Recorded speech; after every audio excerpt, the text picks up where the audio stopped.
She thought she was invisible, just another woman with a mop and a secret, moving through the glass towers of Manhattan like a ghost. But he had been watching her every single morning from 40 floors up, memorizing the way she walked, the way she stopped for strays, the way she carried coffee she could barely afford. He never spoke to her. He didn't need to, not yet. Then one night, he cornered her in the rain and saw the bruises she'd been hiding under her makeup for months. That was the night Lucien Devereaux stopped being patient. If you want to know what happened when the most feared man in New York declared war on a criminal syndicate for one woman who never even knew his name, stay until the very end. Hit that like button and drop a comment telling me what city you're watching from. I want to see how far this story travels.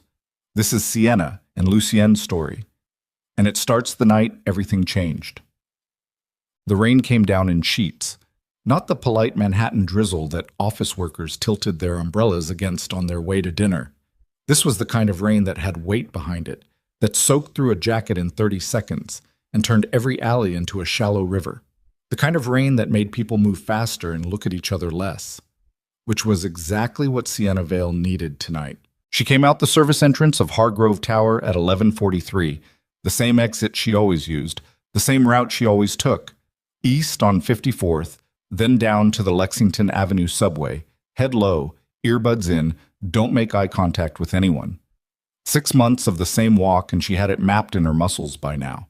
She knew which blocks had working streetlights and which ones didn't. She knew which doormen liked to stare too long. She knew where to cross early to avoid the group of men who sometimes gathered outside the Korean barbecue place on the corner. She knew how to be invisible. The mop bucket had been heavy tonight. Third-floor bathroom flooding again, busted seal on the men's room near the elevator bank. And she'd spent 2 extra hours dealing with the overflow while the building's maintenance supervisor, a heavy-set man named Gerald, who smelled permanently of onions and cigarettes, stood in the doorway making comments about how she should move faster. She hadn't responded. She never responded anymore. Responding cost energy she didn't have. Her ribs ached, not the dull background ache she'd learned to live with over the past 8 weeks. This was sharper, specific, a hot pulse on the left side every time she took a breath deeper than necessary. She'd wrapped them herself that morning with an ace bandage from the pharmacy on 3rd, and she'd done it tight enough to work, but not so tight that it showed through her uniform shirt. She was good at concealment by now. She'd had to become good at it. The rain intensified as she made the turn onto 54th, and she pulled her jacket tighter across her chest with one arm, the other holding the strap of her canvas work bag. The bag was heavy with her street clothes. She changed at the building, always, so nobody in her neighborhood ever saw her in the gray uniform with the Clearview Cleaning Services logo patch on the shoulder. Small dignity. She held on to every small dignity she could find. She was 2 blocks from the subway entrance when she heard the car. It didn't announce itself the way most cars did in this weather. No horn, no accelerating engine cutting through the rain. It simply materialized at the curb beside her, a black sedan so clean and dark it looked like a piece of the night that had taken on solid form. She kept walking. She'd learned not to react to black cars. In the world she'd accidentally stumbled into, black cars meant nothing good. But then the window came down. Miss Vale. Her name. He knew her name. She stopped walking. The rain drummed against her jacket and ran down her neck, and she stood there on the sidewalk at 11:47 at night, calculating the distance to the subway entrance, calculating whether she could reach it before whoever was in that car could reach her, calculating whether it mattered, whether anything she did in this particular moment would make any difference at all to whoever had sent this car, whoever had watched her closely enough to know her route, her name, her exact time of departure from the building. She turned. The man who got out of the back seat was not what she expected. She had braced herself for one of the Marchetti men, thick-necked and cologne-soaked and always smiling in that way that had nothing to do with warmth. She'd dealt with enough of them to know their texture, but this man was different in every register. He was tall, genuinely tall, not the inflated posture of a man trying to project authority, and he wore a dark coat that the rain seemed not to dare touch. His face was angular, the kind of face that looked like it had been assembled with purpose rather than chance. Strong jaw, and deep-set dark eyes, and a mouth that gave nothing away. He was maybe 40, maybe slightly older, and he stood at the edge of the sidewalk with the stillness of someone who had never once in his life needed to rush to get somewhere. He looked at her like he had all the time in the world. "You don't know who I am," he said. It wasn't a question. Sienna kept her hands loose at her sides. Her heart was doing something violent inside her chest, but she had gotten extremely good at making sure that nothing reached her face. "Should I?" Something moved in his expression. Not quite amusement, more like recognition. "My name is Lucien Devereaux." She knew the name. You couldn't spend 6 months orbiting the edges of organized crime in New York without hearing Lucien Devereaux's name at least 100 times. But she'd never connected it to a face. He didn't have a face, not publicly, not in the way that other men in his world had faces. He existed in those circles as a kind of gravity, something you felt the pull of without ever seeing the source directly. She didn't let herself react to the name. "What do you want?" "To talk. It's almost midnight. I'm going home." "I know." He said it simply, without threat. "I also know you transferred your brother's $38,000 debt to the Marchetti Syndicate 14 months ago when he couldn't pay, and that for the past 6 months, you've been working 3 jobs trying to service that debt, while a man named Carmine Russo makes sure you understand exactly what happens if you fall behind." The rain seemed to get louder, or maybe everything else got quieter. Sienna stood very still on the wet sidewalk and looked at this man who had just laid out the entire shape of the last 14 months of her life, as if reading from a menu. "How do you know that?" she said. Her voice came out flatter than she intended. "Because I make it my business to know what happens in this city." He took one step toward her, just one, measured, not threatening. "Who hit you, Miss Vale?" She felt her jaw tighten. "Nobody hit me." "You're favoring your left side. You've been doing it for at least 3 weeks. You adjusted how you carry your bag." His eyes moved to the canvas strap on her shoulder and back to her face. "Someone broke your ribs." "I fell." "You didn't fall." The flatness in his voice wasn't cruelty. It was the opposite of cruelty, she realized.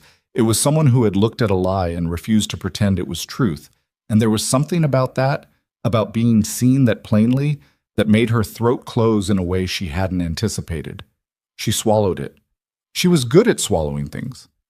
"I don't know what you want from me," she said. "But whatever it is, I can't help you. I don't want anything from you."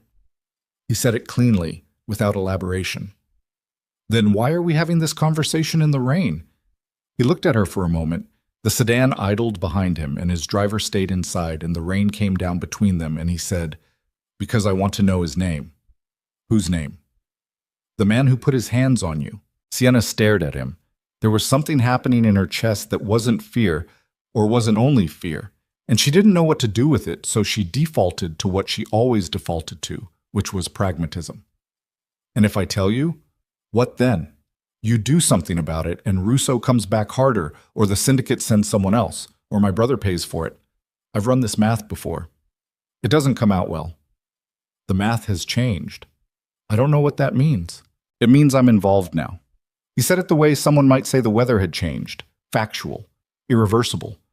"Which means the calculation is different, She looked at him, really looked at him, and tried to find the angle, the play, the thing he wanted from her that he was wrapping in the appearance of something else. She'd learned to look for angles.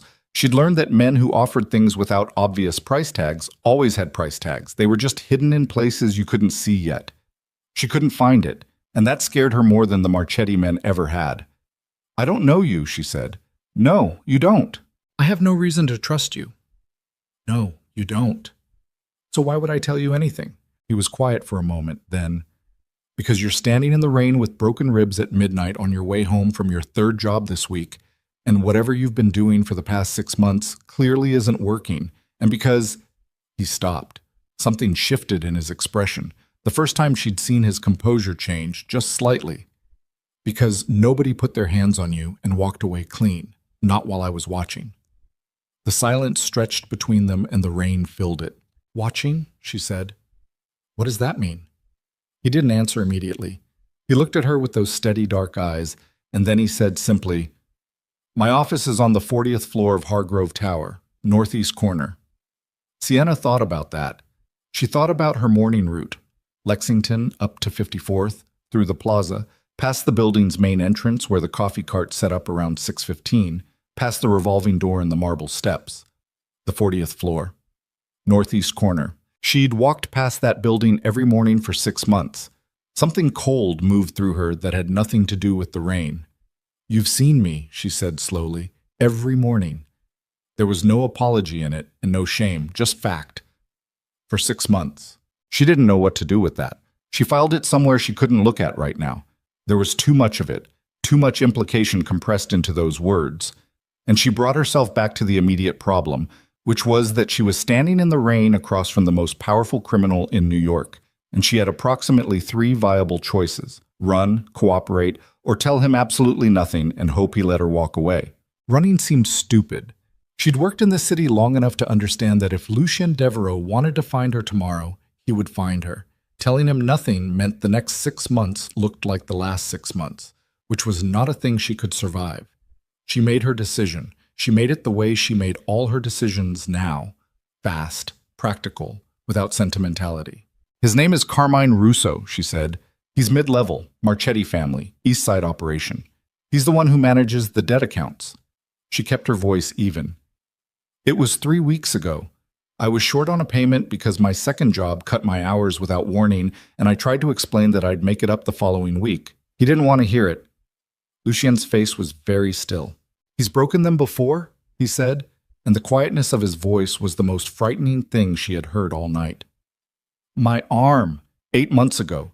He said it was a warning." She looked at Lucien steadily. "The ribs were because I talked back." Something happened in Lucien Devereaux's eyes then, something dark and absolute that passed across them like weather. And then it was gone, and his face was still again, and he said, "Get in the car." "No." "Miss Vale, I'm not getting in your car. I don't know you. You've just told me you've been watching me for 6 months without my knowledge, and now you want me to get in your car at midnight." She held his gaze. "Give me one reason that sounds like anything other than trading one bad situation for another." He absorbed that. Then he said, "Because your brother is currently being held in a warehouse on the Queens waterfront, and he has been there for the past 4 hours. The bottom dropped out of her chest. "What?" The word came out wrong, too small. "His name is Danny, Daniel Vale, 24 years old. He went to the Marchetti men 2 days ago and told them he wanted out of the debt arrangement and that he was going to go to the police if they didn't release his sister." Lucien watched her face carefully. "They took that badly." "Danny?" She couldn't breathe. The ace bandage suddenly felt like a tourniquet. "How do you... is he... He's alive." Firm, immediate. "He's not well, but he's alive." "How do you know that?" "Because I have people watching that warehouse." He took another step toward her, and this time she didn't step back. "Miss Vale, I am not going to hurt you. I am not going to trade you to anyone. What I am going to do is take you somewhere safe and send my men to bring your brother out of that warehouse tonight." He looked at her, and for the first time she saw something in his expression that wasn't calculation, or that wasn't only calculation. "That is what I am going to do. I am asking you to let me." Sienna stood in the rain and thought about Danny.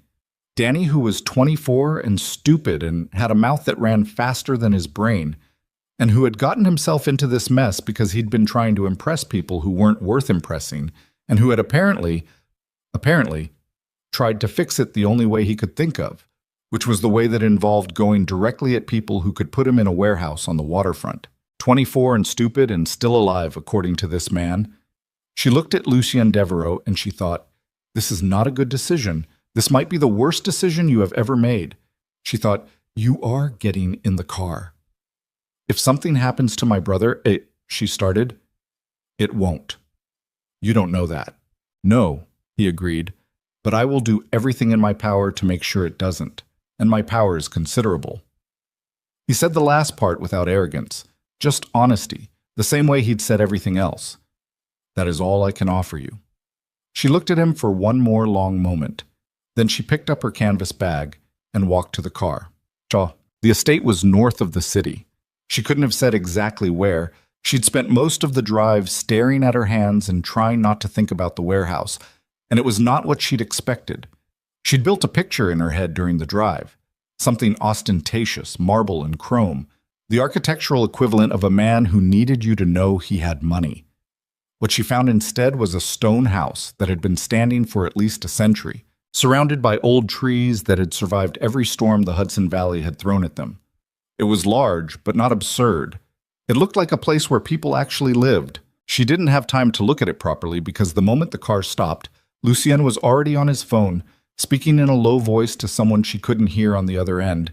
And then he was walking her inside, and a woman named Rosa, 50s, unsmiling, clearly not afraid of the man who employed her, was taking Sienna's wet jacket and saying something about a room being prepared. And Sienna was standing in an entrance hallway that smelled of old wood and something clean she couldn't identify. And she had no idea what she was doing here. Lucien ended his call. "My men are moving on the warehouse now. I'll have an update within the hour." "Can I talk to him when they get him out?" "Yes." She nodded. She was shaking slightly, and she hated that she was shaking. "Where am I sleeping?" "Rosa will show you." He paused. "Your ribs should be looked at properly. I can have a doctor here and—" "I'm fine." He looked at her with that expression that wasn't quite patience, but was something adjacent to it. "The ace bandage isn't sufficient for broken ribs." "I've been managing." "I can see that." Something in his voice, not quite gentle, nothing about him was quite gentle, but quieter than the rest of what he'd said. "You've been managing everything yourself for a long time." She didn't respond to that. She couldn't respond to that because if she started thinking about how long she'd been managing everything herself, she would be standing in this entrance hallway for a while. "I'll see the doctor," she said, "after you tell me Danny is out." "Fair." Rosa appeared and Sienna followed her upstairs, and the room was clean and warm and had a bed that looked nothing like the cot in her apartment in Woodside. And she sat on the edge of it and listened to the rain against the windows and told herself she was going to be calm about this. She was going to be practical. She was going to treat this like the temporary situation it was, get Danny clear, and then figure out the rest. She was not going to think about the 40th floor, northeast corner. She failed at that immediately. 6 months. Every morning she'd walked past Hargrove Tower. She could see it clearly now, the broad glass face of it, the way it caught the morning light. And she'd been visible to him, a figure on the sidewalk below, and he'd apparently paid enough attention to know her route, her schedule, which days she carried the coffee from the cart and which days she didn't, the way she walked when she was in pain versus the way she walked normally. She didn't have a clean word for what that was. It was unsettling, and it was something else, something she couldn't name yet, and she wasn't ready to name it. Her phone buzzed. It was a number she didn't recognize. She answered. "Sienna." A voice she hadn't heard in 3 weeks. Rough and hoarse and so achingly familiar, she felt something break loose in her chest. "Sienna, these guys say you're the one who—" "Danny." She pressed her hand to her mouth for a second. "Danny, are you okay? Are you—" "Yeah." A rough exhale. "Yeah, They roughed me up a little. It's not— I'm okay." "Sienna, who are these people? They say they work for—" "I know." She swallowed. "I'll explain everything. Are you with them now? Are you safe?" "I think so." A pause. "There were 4 Marchetti guys, Sienna. These guys took them apart like they were nothing." His voice was bewildered, the voice of someone who had just watched the world rearrange itself around him without warning, like they weren't even trying. She closed her eyes. "Okay. They're bringing you here. Just stay with them. Don't argue with them." You're okay?" "I'm okay." A lie of omission. Her ribs burned. "I'll see you soon." She hung up and sat in the quiet room, and the rain kept going, and somewhere below her in that stone house, Lucien Devereaux was making more calls, moving more pieces, dismantling in a single night something that had taken the Marchetti Syndicate years to build. She thought, what does this cost? Because nothing came free. She knew that better than almost anyone. Every rescue had a price. Every hand extended in the dark had a reason attached to it, and the reason wasn't always visible at the beginning. She had to know what this cost before she was in too deep to see the edges of it. Lucien was in his study when Rosa came to tell him the woman wanted to speak with him. He'd expected that. He'd expected it sooner, if anything. It spoke to how tired she was that it had taken her 40 minutes. He told Rosa to send her in and stood up from his desk. She came in without knocking, which he noted. She stood in the doorway of the study in a dry shirt she'd borrowed from somewhere, Rosa's probably, slightly too large, and her dark hair was loose around her face, and she looked at him with eyes that missed nothing. "I want to know what this costs," she said. No preamble. He gestured to the chair across from his desk. She didn't take it. "All right," he said. He remained standing. "Ask me directly. You brought me here. You're pulling Danny out of that warehouse. You're going after the syndicate." She stopped. "That's a lot. That's a lot of resources and risk and favor spending, and I want to know what I'm supposed to be giving you in exchange for it." He looked at her. He'd thought about how to answer this question for approximately 6 months, in the abstract, in the small margins of his mornings when he watched her walk across the plaza and thought about what he would say if he ever actually spoke to her. The honest answer was complicated. The honest answer required him to explain things about himself that he didn't usually explain to anyone. He decided she'd earned the honest answer. "Nothing," he said. "You're not giving me anything in exchange." "That's not how this works." "Not in the world you've been operating in? No." He looked at her steadily. "But this isn't the Marchetti Syndicate. You're still a criminal." "Yes." "So why would your version of this be different?" He was quiet for a moment. Then he said, "Because I watched you walk past my building every morning for 6 months. I watched you stop to move a hurt pigeon off the sidewalk so it didn't get stepped on. I watched you give the last of your coffee to a maintenance worker who looked cold. I watched you—" He stopped himself. "I watched a person who was clearly carrying something very heavy continue to treat the world around her with more consideration than it was treating her." Sienna stared at him. The room was very quiet. "And that's enough?" she said. "To go to war with the syndicate?" "The syndicate violated my territory without permission. That's the official reason, if you need one." His jaw tightened slightly. "But the reason I moved tonight and not some other night is what you told me on the sidewalk. What Russo did to you, what he did before." He met her eyes. "That's the reason." She looked at him for a long time. "I don't know what to do with that," she said finally. "You don't have to do anything with it. I'm not asking for—" He chose the word carefully. "I'm not asking for anything from you, Miss Vale. I told you that in the car, and I'm telling you again. You can stay here until we've confirmed the syndicate has been neutralized. Then you can leave. I'll make sure you're set up somewhere they can't reach you, and Danny's debt will be gone." "Gone how?" "Erased. Done. It won't exist anymore." She absorbed this. "And if I want to leave tomorrow, tonight, then you leave tonight. I'll take you wherever you want to go." She searched his face, and he let her search it. He wasn't a man who let many people look at him that directly, but he understood that she needed to see as much as she could see, that this was a woman who had learned the hard way to read people accurately and quickly, and he was not going to make that harder than it needed to be. "Why do you know my morning routine?" she said. "The coffee, the pigeon, the maintenance worker. You noticed all of that specifically." He said nothing. "You've been watching me," she said, "since before any of this, before the syndicate, before the debt. You knew who I was before tonight." "Yes." "Why?" A long pause, long enough that she straightened slightly, reading the pause the way she read everything. "Because the first morning I saw you, you stopped in the middle of the plaza in 30-degree weather to spend 5 minutes moving that pigeon somewhere safe," he said. "And then you bought coffee with what I later found out was literally your last $4 for the day and gave half of it to a man you'd never met who looked cold." He kept his voice level. "And I thought—" He stopped. "I thought I hadn't seen someone do something like that in a very long time." The silence that followed was the heaviest thing in the room. Sienna looked at the floor and then back at him. And there was something in her face that she was working very hard to contain, and he understood that he had given her too much at once.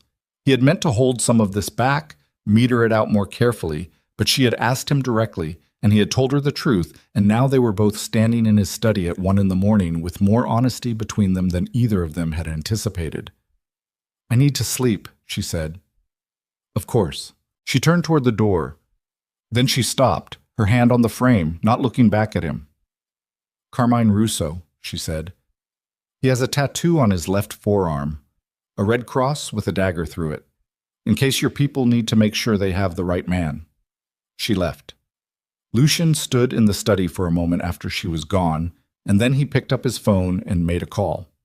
"The name is Carmine Russo," he said when the line connected. I want him found tonight." She didn't sleep well.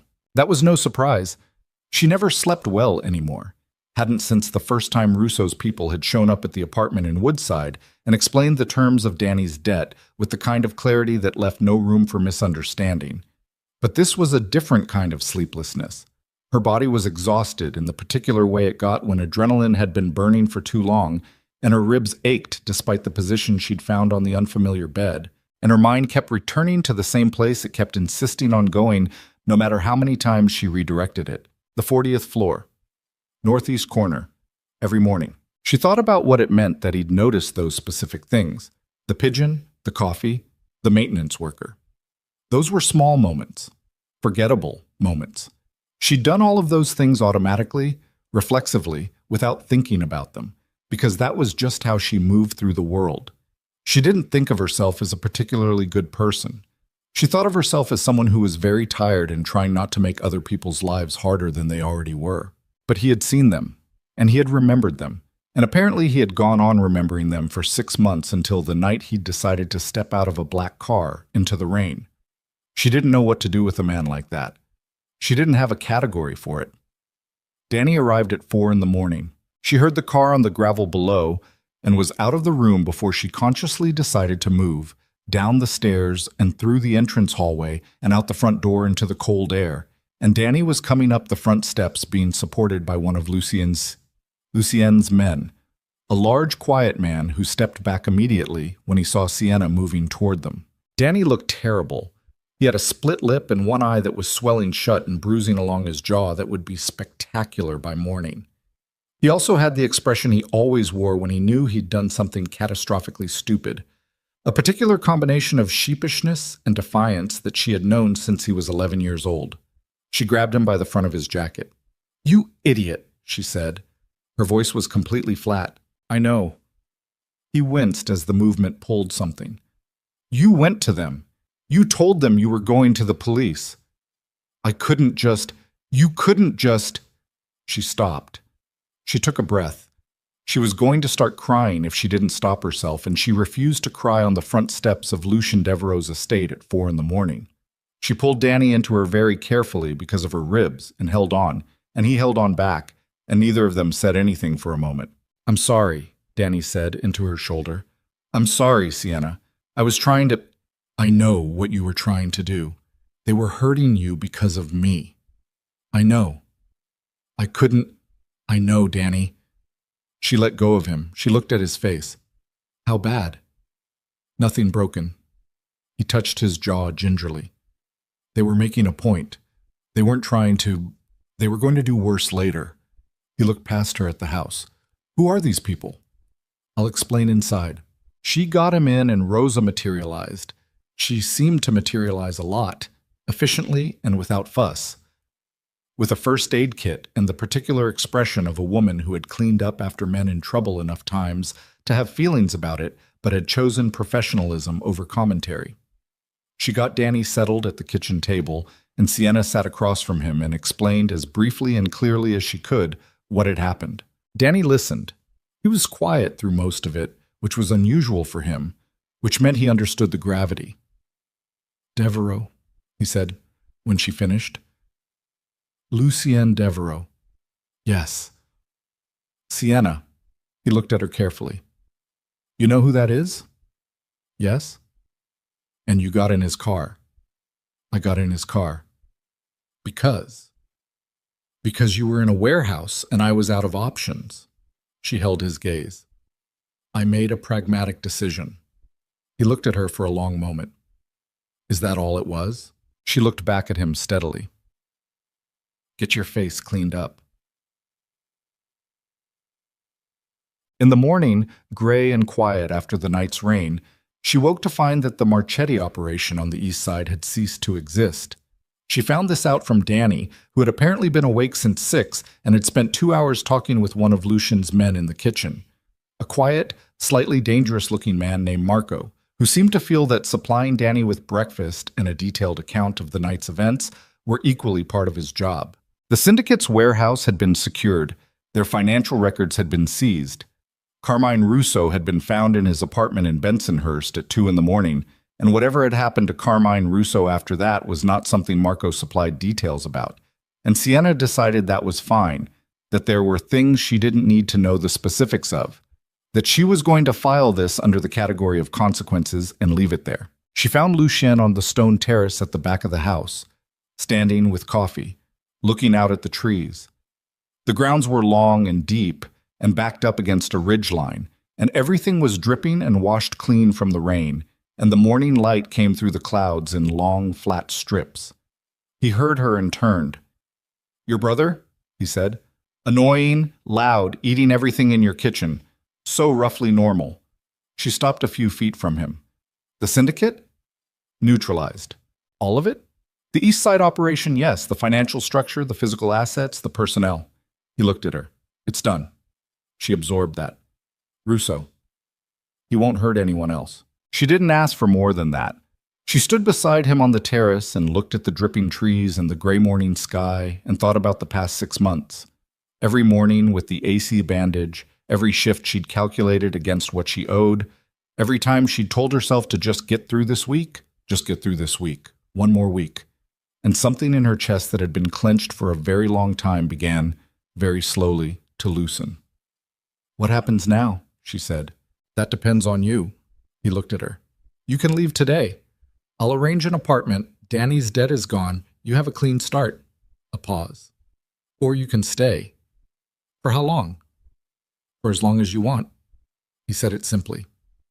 "There's no obligation attached to it." She looked at him sideways. He was watching the trees with the same still attention he'd turned on everything else, and she thought, not for the first time, this is not a safe man. He is probably not a good man, not in any straightforward definition of that word. He runs an empire built on fear and leverage and the willingness to do things that the world pretends nobody does. And yet he had watched her move a hurt pigeon off a sidewalk and found it worth remembering for 6 months. "I want to know something," she said. "Ask." "The debt. You said you'd originally planned to erase it anonymously." He was quiet for a moment. "Yes?" "Before last night, before any of this." "Yes." "When were you going to do it?" He looked at the trees. "Soon," he said. "I'd been preparing the approach for several weeks." "Why didn't you do it earlier?" A long pause. "Because I was trying to find a way to do it, without you ever knowing I existed," he said. "I wanted you free of it, without you having any reason to feel like you owed me anything." He glanced at her. "And because I didn't know how to—" He stopped. "I'm not accustomed to not knowing how to approach a situation." Sienna looked at him for a long moment. "You were nervous," she said. Something in his expression shifted, not quite discomfort, but adjacent to it. "I wouldn't use that word." "What word would you use?" He said nothing, which was, she thought, its own kind of answer. She looked back at the trees. The morning was getting lighter, the clouds moving, a strip of actual blue appearing at the far edge of the sky. "I'll stay for a few days," she said finally, "until I know what comes next." He nodded. He didn't push it further. He just nodded and stood there beside her in the gray morning light, and the silence between them was not comfortable, not yet. It was too new and too strange for comfort, but it was something. It was the first silence she'd stood inside in 6 months that didn't have threat underneath it. She was almost afraid to trust it. That night, after Danny had gone to sleep and Rosa had locked up, and the house was quiet, Sienna sat in the study where Lucien had given her access to a phone and the internet, and she started looking through the financial records his men had seized from the syndicate. She wasn't entirely sure why. Professional habit, maybe. She'd worked in accounting before her life had contracted into survival mode, and the trained part of her brain wanted to understand the structure of what she'd been trapped inside. She had been working for 45 minutes when she found something that stopped her cold. The Marchetti syndicate had not been operating independently. Buried in the account structures, layered, obfuscated, but not obfuscated enough, was a pattern of transfers she recognized. She'd seen structures like this before, in another context, a long time ago, and she knew exactly what she was looking at. The syndicate had a partner, a senior partner, someone who had been feeding them resources and protection for years, someone powerful enough to have stayed invisible through multiple investigations. She sat very still in the study and looked at the numbers and thought, does Lucien know this? And then, does it change things if he does? And then, does it change things if he doesn't? If she saved the files, she copied them 3 times to 3 different locations. And then she sat there in the quiet study and thought about the past 6 months and the next 6 months, and the way the calculations kept changing around her. And she thought about Lucien Devereaux standing on the terrace that morning with his coffee and his careful words and his 6 months of early morning observation. She thought, this is not over. She thought, it has barely started. 3 days later, Danny came to find her in the library. She'd discovered the library on her second morning and had been spending time there when she wasn't in the study or helping Rosa with things Rosa didn't need help with but politely accepted. And he had an expression on his face she recognized. He sat down across from her and looked at her with the particular quality of attention he reserved for things that mattered. You're not leaving in a few days, he said. I don't know yet. Sienna. Danny. Are you okay? He said it carefully. I mean, actually okay. Not the thing you say when I ask, so I don't worry. She looked at her brother, his healing face, his 24-year-old eyes that had seen too much in the past year and not enough of the right things, and she thought about the honest answer. I don't know, she said. I think I might be, eventually. I think... She stopped. I think something is different. I don't know what it is yet. Danny looked at her for a long moment. He looks at you like you're the only thing in the room, he said. Every time. I've noticed. Danny, I'm just saying. He stood up. I'm just saying, I've noticed. He left. She sat in the library and stared at the page she wasn't reading and thought about Lucien on the terrace. The way he'd said, for as long as you want, no obligation attached. She thought about the files she'd copied, the senior partner buried in the accounts, the thing that wasn't over. She thought, there are things he needs to know. Things she had found, things that would change the shape of what he thought he'd finished last week. She thought, she was going to have to tell him, and she thought, before she could stop herself, before she could file it away somewhere more practical, that she didn't entirely hate the idea of having a reason to keep talking to him. She closed the book she wasn't reading and stood up. Outside the library window, the sky had finally cleared, and the afternoon light came across the Hudson Valley in long, clean lines. And somewhere in the house, Lucien Devereaux was doing whatever men like him did when they thought the crisis was over. He didn't know yet that it wasn't. She went to find him. She found him in the east wing of the house, in a room she hadn't seen yet. Not the study, not the main sitting room, but a narrower space behind it that served as something between a war room and an office, with a long table covered in documents and 2 of his men standing on opposite sides of it. The quiet one, Marco, and another she'd been told was named Fen, shorter, younger, with the kind of stillness that read less as calm and more as compressed energy waiting for direction. Lucien looked up when she came in. The 2 men looked at her and then at Lucien, and he said, "Give us a minute," and they left without comment. She noted that. She noted the way it happened without friction, without the shuffling reassertion of territory she'd seen with the Marchetti men every time a hierarchy needed to be performed. These men simply moved when asked. That said something about the man doing the asking. She put the printed pages on the table in front of him. She'd printed them in the study, 3 copies of the most relevant account structures, the ones that showed the pattern most clearly. "Look at these," she said. He looked at her first, then at the pages. He picked up the top sheet and she watched his eyes move across it. Not skimming, actually reading, which she'd expected of him by now. She'd already learned that he processed information the way he did everything else, completely and without performance. He was quiet for a moment. "Where did you find this?" he said. "In the files your men pulled from the syndicate's warehouse, the financial records." She pointed to a line near the bottom of the second page. "These transfers, the account structure here, this isn't Marchetti money. The origin point is buried under 4 layers of shell companies, but the pattern is consistent. Regular intervals, specific amounts, always routed through the same intermediate before it disappears." She looked at him. Someone was bankrolling them, for years. Someone who was careful enough to stay invisible through at least 2 federal investigations. He set the page down. He was very still. You know accounting, he said. I have a degree. She stopped. Before things changed, I worked for a mid-sized firm in Midtown. Corporate forensics mostly. Finding where money went that wasn't supposed to go anywhere. She looked at the pages. I recognized the architecture. Whoever built this knew what they were doing, but they got lazy toward the end, or confident. The structure in the last 8 months is sloppier than the earlier years, like they stopped worrying about being found. Lucian looked at her with an expression she was starting to be able to read, which was the expression he wore when something had shifted in his calculation and he was absorbing the shift. Do you know who it is? He said. Not yet.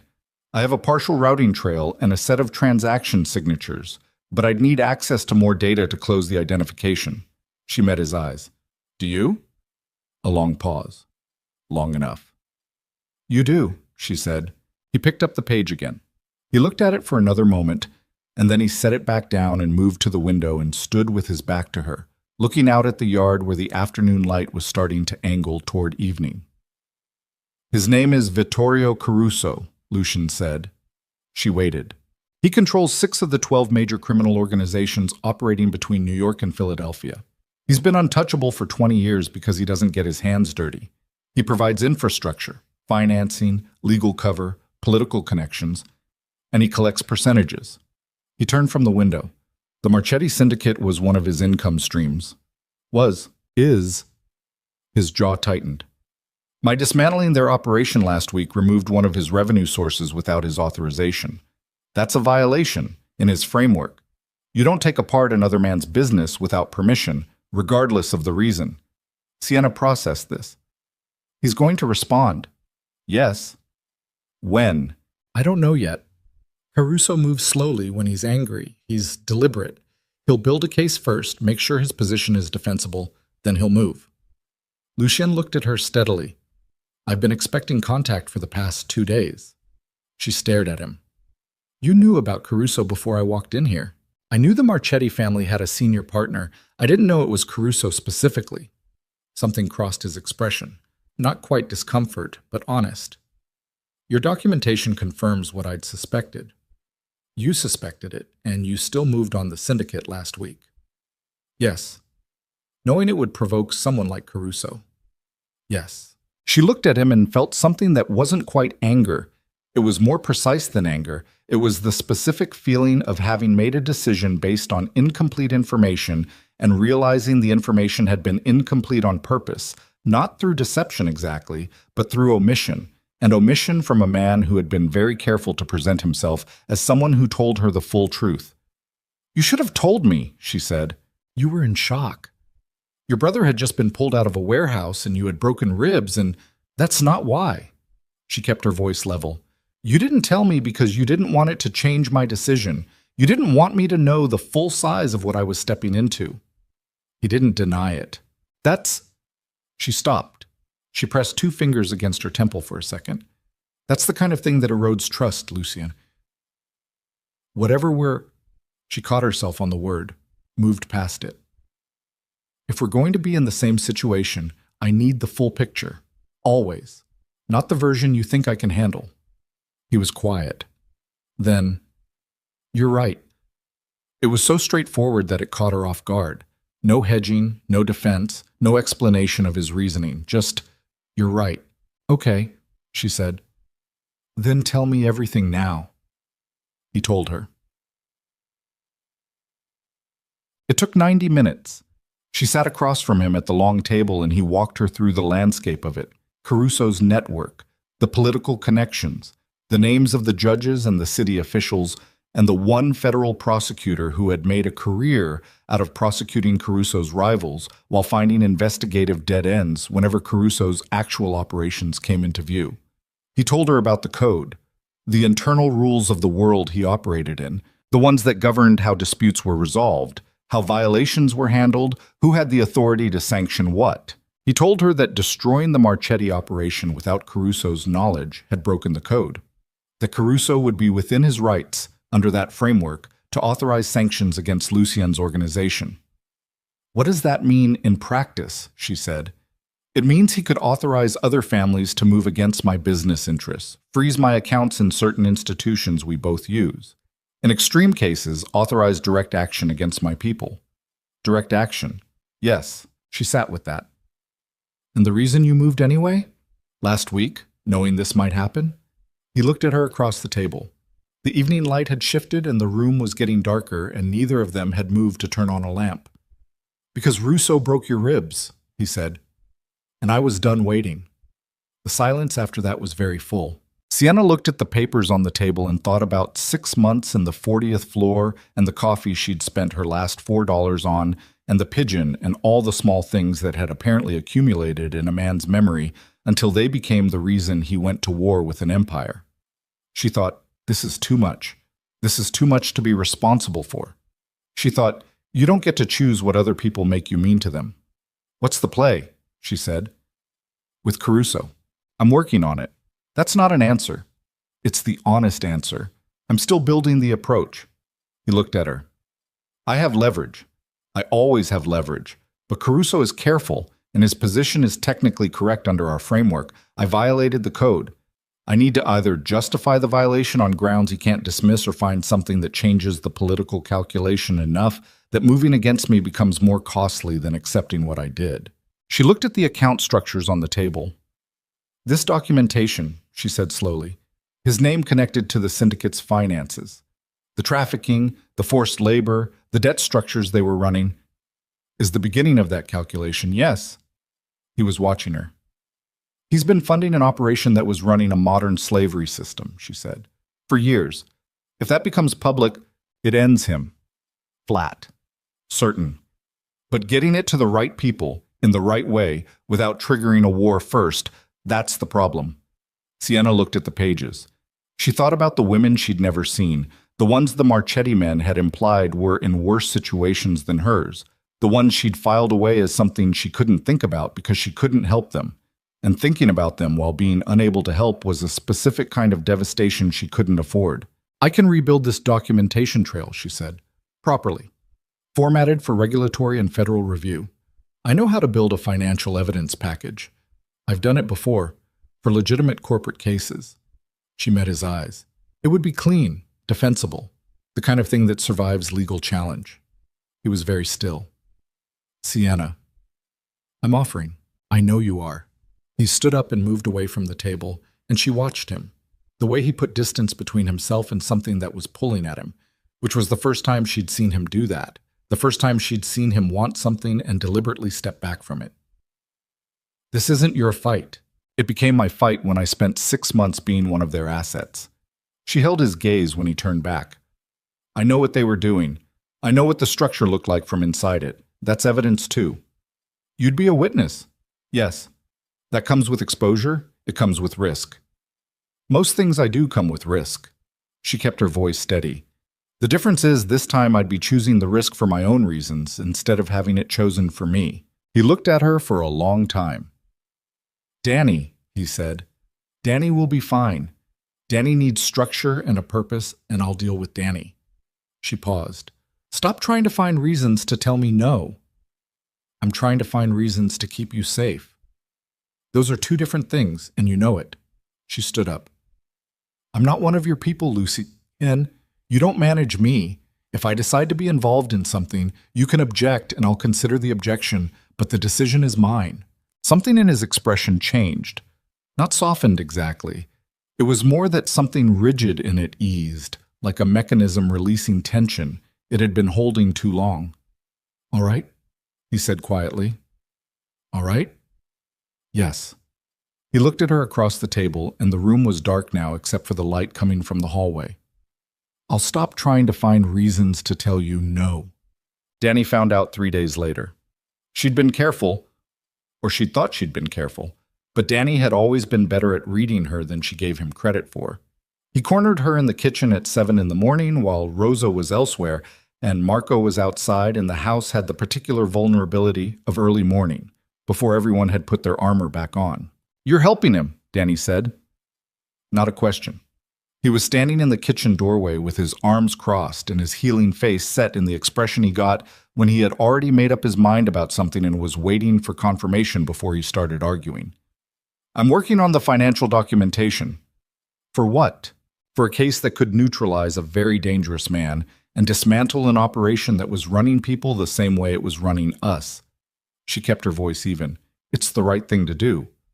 It's the thing that keeps you here. She looked at him. Danny, I'm not saying it's wrong. I'm saying I can see what's happening, and I want you to be honest with yourself about it. He unfolded his arms. You're staying for 2 reasons, and only one of them is the documentation. You don't know what you're talking about. I know you. He met her eyes. And I know that guy looked at you last night at dinner like you'd personally hung every light in the room and he was making sure he didn't stare. He paused. He's careful with you. I've watched him be careful with you in ways he isn't careful with anything else. Sienna was quiet. He's dangerous, she said finally. Yeah. His world it's not a world I belong in. Maybe not, but you're in it. Danny's voice was frank and not unkind. You've been in it since the night you got in his car. The question isn't whether you're in it, it's what you're going to do while you're there. She looked at her coffee cup. Outside the kitchen window, the grounds were silver with morning mist, and 2 of Lucian's men were moving through the far tree line on their regular perimeter check, and the whole thing was so entirely unlike anything she had imagined her life looking like that, she had no framework for it. He's not going to hurt me, she said. She said it quietly, almost not to Danny, almost just to hear herself say it. No, Danny agreed. I don't think he is. A pause. I think he'd set the whole city on fire before he let anything hurt you, which is its own kind of thing to think about. She didn't respond to that. She drank her coffee and Danny let it go because Danny could read the room when it mattered, and after a moment he went and made himself breakfast and the conversation was over.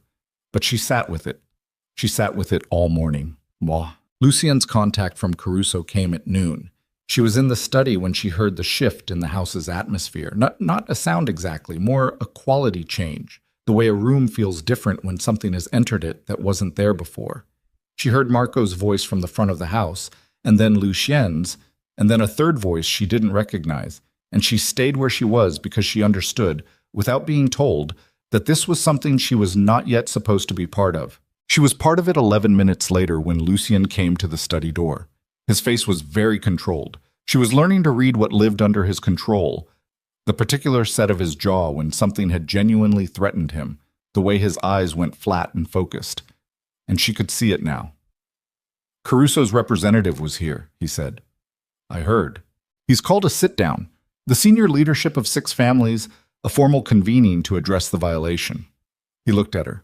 In 2 weeks. What happens at the sit-down? I answer for what I did. Present my justification. They vote on whether the violation is excused or whether sanctions are authorized. He came into the room and closed the door behind him. The problem is that most of those 6 family heads have some connection to Caruso's network. Their vote isn't going to be neutral. So the deck is stacked. Yes. She looked at him. Can you build enough of a counterposition before then? The documentation? Possibly. If we had... He stopped. His expression shifted. The documentation alone might not be enough. It's financial. It shows connection, funding.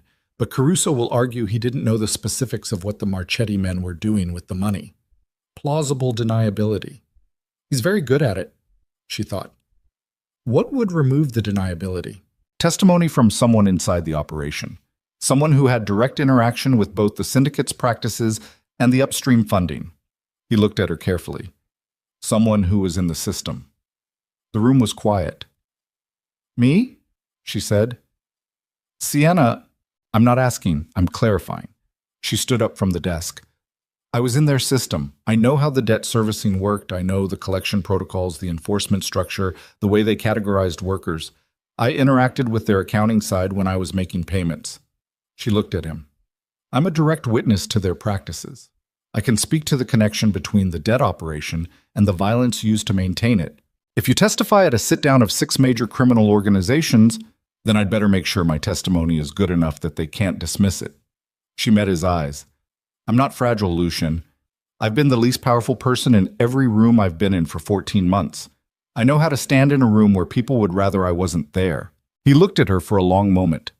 There was something moving through his expression that she was just starting to learn the name of, something that lived under his composure in the specific way that things live under ice, present, significant, pressing against the surface without breaking it. There's something else, he said. She waited. Caruso's representative implied, very carefully, with full deniability, that the sit-down would go more smoothly if I came without you. He said it flatly. That your presence would be seen as a complicating factor, that a man who went to war over a cleaning woman was either in love or out of control, and neither was a good look in that room. The word went through her like a current. And are you, she said, one of those things? The silence was very long. I'm not out of control, Lucian said. She held his gaze. She held it for 3 full seconds, and he held hers back, and the thing under the ice pressed hard against the surface and didn't break through. And she looked away first because she had to, because if she kept looking at him like that in this room, she was going to say something she wasn't ready to say. I'm going to the sit-down, she said. That's not negotiable. I know. You're not going to talk me out of it. I know that too. He watched her. I stopped trying to find reasons to tell you no, remember? She remembered. She looked at the desk, at the financial documents she'd been rebuilding for the past 3 days, the clean, careful architecture of evidence she was constructing from the ruins of the system that had consumed 14 months of her life. She thought, 2 weeks. She thought, we have 2 weeks to build something strong enough to walk into a room full of men like Caruso and not get destroyed. She thought, I have been in worse positions. She thought, have you though? Have you actually? I need more data, she said. The transaction signatures I have go back 3 years. I need the full history. Can your people pull the earlier records from the warehouse seizure? Marco can have them to you by tonight. Then I'll need tonight and tomorrow. She sat back down and pulled the papers toward her. Can you make sure I'm not interrupted? He was quiet for a moment. Then, I'll have Rosa bring you dinner in here. Thank you. He moved to leave. She heard him reach the door. Lucien? He stopped. She didn't turn around. She looked at the documents in front of her and she said, the thing Caruso's man implied, that you went to war over a... She stopped, picked the words more carefully. That the reason you moved on the syndicate was personal. Yes. Is it going to be a problem? In that room? A pause. Only if I let it be. And will you? No. Certain. Immediate. In that room, you'll be the most important person present, not because of what you are to me, because of what you know and what you're willing to say. Another pause, shorter. But yes, it is personal. I'm not going to pretend otherwise to you. She sat with that. She sat with it the way you sit with something heavy, not putting it down, not lifting it higher, just holding it and feeling the weight. Okay, she said. She heard him leave. She turned back to the documents and worked. Mo. On the 6th day, 3 things happened that changed the shape of everything. The first was Marco coming to her at breakfast with a look on his face that was not quite alarm. Marco didn't do alarm, but was the nearest he apparently got to it, and telling her quietly that 2 of Lucien's business associates had received private communications overnight, the kind of communications that were designed to be warnings without being provable as threats. Someone was beginning to move the pieces. The second was Danny, who came to find her afterward and told her that he'd been on the phone with their mother, who lived in Providence and who Sienna had been carefully not telling the full truth to for 14 months, and that their mother had received a visit from a man asking questions about their family, about Sienna specifically, about where she was. Sienna was very still when Danny told her this. She asked for the description of the man and Danny gave it, and she didn't recognize it, which meant Caruso had more people than she'd mapped, which meant the perimeter was leaking in ways she hadn't accounted for. The third thing was the phone call. She took it in the study, on the secure line Lucian had set up, and the voice on the other end was a woman's. Low, careful, professional. Ms. Vale, the woman said. My name is Agent Sandra Reyes. I'm with the Financial Crimes Enforcement Network. We've been building a case against the Marchetti Syndicate for 16 months. A pause. We know you were in their system. We've been looking for a way to reach you safely. Another pause, longer. We also know that you're currently with Lucien Devereaux. Sienna sat very still and said nothing. Ms. Vale, Reyes said, I need you to understand something. Whatever Mr. Devereaux has told you about the current situation, whatever arrangement you believe you have with him, you need to know that we have been watching his organization for 18 months. And 3 weeks ago, when he moved against the Marchetti Syndicate, he didn't just dismantle a criminal operation. The voice was careful, precise, the voice of someone choosing every word with full knowledge of its weight. He seized assets, financial records, evidence that connects several organizations to a federal investigation. A pause. Evidence that he now controls, evidence that other people, dangerous people, want back. Sienna's hand was very steady on the phone. Her pulse was not. Why are you telling me this? She said. Because you are currently inside his estate with documentation you built yourself, which means you understand the landscape better than most. And because in approximately 11 days, there is going to be a meeting of 6 criminal organizations, and if that meeting goes badly, Reyes stopped. You're a civilian, Ms. Vale. You have leverage you may not fully understand, and you're surrounded by people who will use that leverage without regard for what it costs you. Including you? Sienna said. Silence. Including me, Reyes said. Honest, at least. Yes.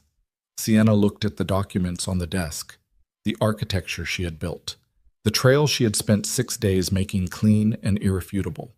She thought about Lucien. She thought about the things he'd told her and the thing he'd withheld, and the way he'd said, "You're right," and the way he'd looked at her across the dark room. She thought about the 40th floor. She thought, everyone in this wants something from you. Everyone has a use for you. The question is whose use aligns with what you actually want. She thought, and what do you actually want? I'll need 24 hours, she said. Ms. Vale, 24 hours. Her voice was very calm. Then I'll call you back. She hung up. She sat in the study for a long time without moving. The afternoon light moved across the wall and she watched it, and she thought, and she did not go find Lucien immediately, because she needed to think first, alone, without his presence in the room affecting the way. She gave herself 2 hours. Not 24. She'd said 24 to Reyes because she needed the agent to believe she was considering it carefully, that she was a cautious woman weighing her options, that she wasn't going to do anything rash. 2 hours was what she actually needed. 2 hours to sit with everything she knew and everything she didn't know and map the distance between them as honestly as she could. The afternoon light finished its slow transit across the study wall, and the room went gray, and she didn't turn on the lamp. She thought about Reyes. The voice had been careful, but not cold. That specific professionalism of someone who had learned to hold a case at arm's length from their own feelings about it, and had not entirely succeeded. The hesitation before, including me, that hesitation was real. It was the sound of a person telling an uncomfortable truth they hadn't planned to tell. And it had cost Reyes something to say it, and Sienna had noticed the cost. She thought about what Reyes had actually said. Not the warning.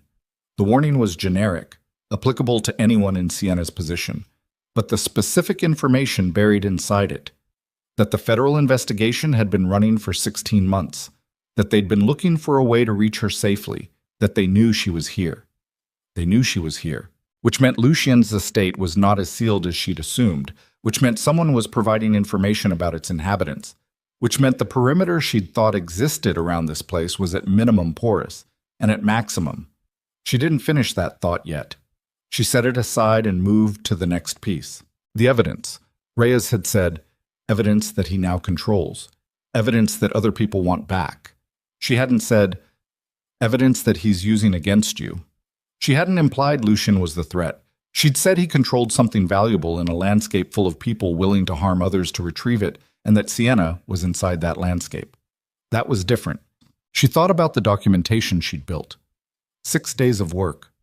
The financial trail, the account structures, the transaction signatures. It lived on the secure drive Lucien had given her, and it lived in 3 other locations she'd established herself. And it lived in her head in the way that things you've built from nothing live in you. Thoroughly, structurally, in a way that can't be seized or deleted.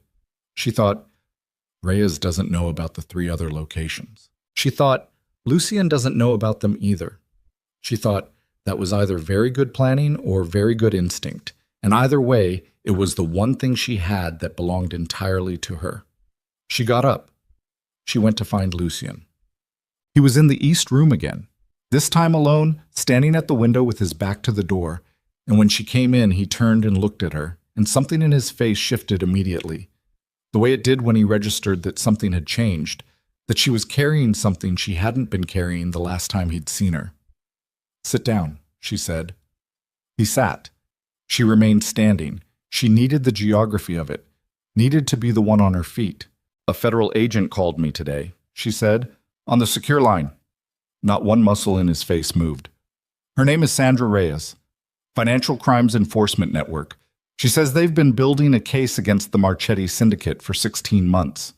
She watched him. "She also says they've been surveilling your organization for 18 months. A pause. "That's accurate," he said. "You knew. I've known for approximately 14 months that there was federal interest in my operations, yes." His voice was very even. "It's not unusual. Organizations like mine attract periodic attention. The approach is to remain clean enough at the edges that the attention finds nothing actionable. She said you seized financial records when you dismantled the syndicate, records that are relevant to their federal investigation." She looked at him. "Records that dangerous people want back. Also accurate. You're holding federal evidence. I'm holding documents that are simultaneously relevant to a federal case and to my current conflict with Caruso." He met her eyes directly. "I was planning to tell you." "When?"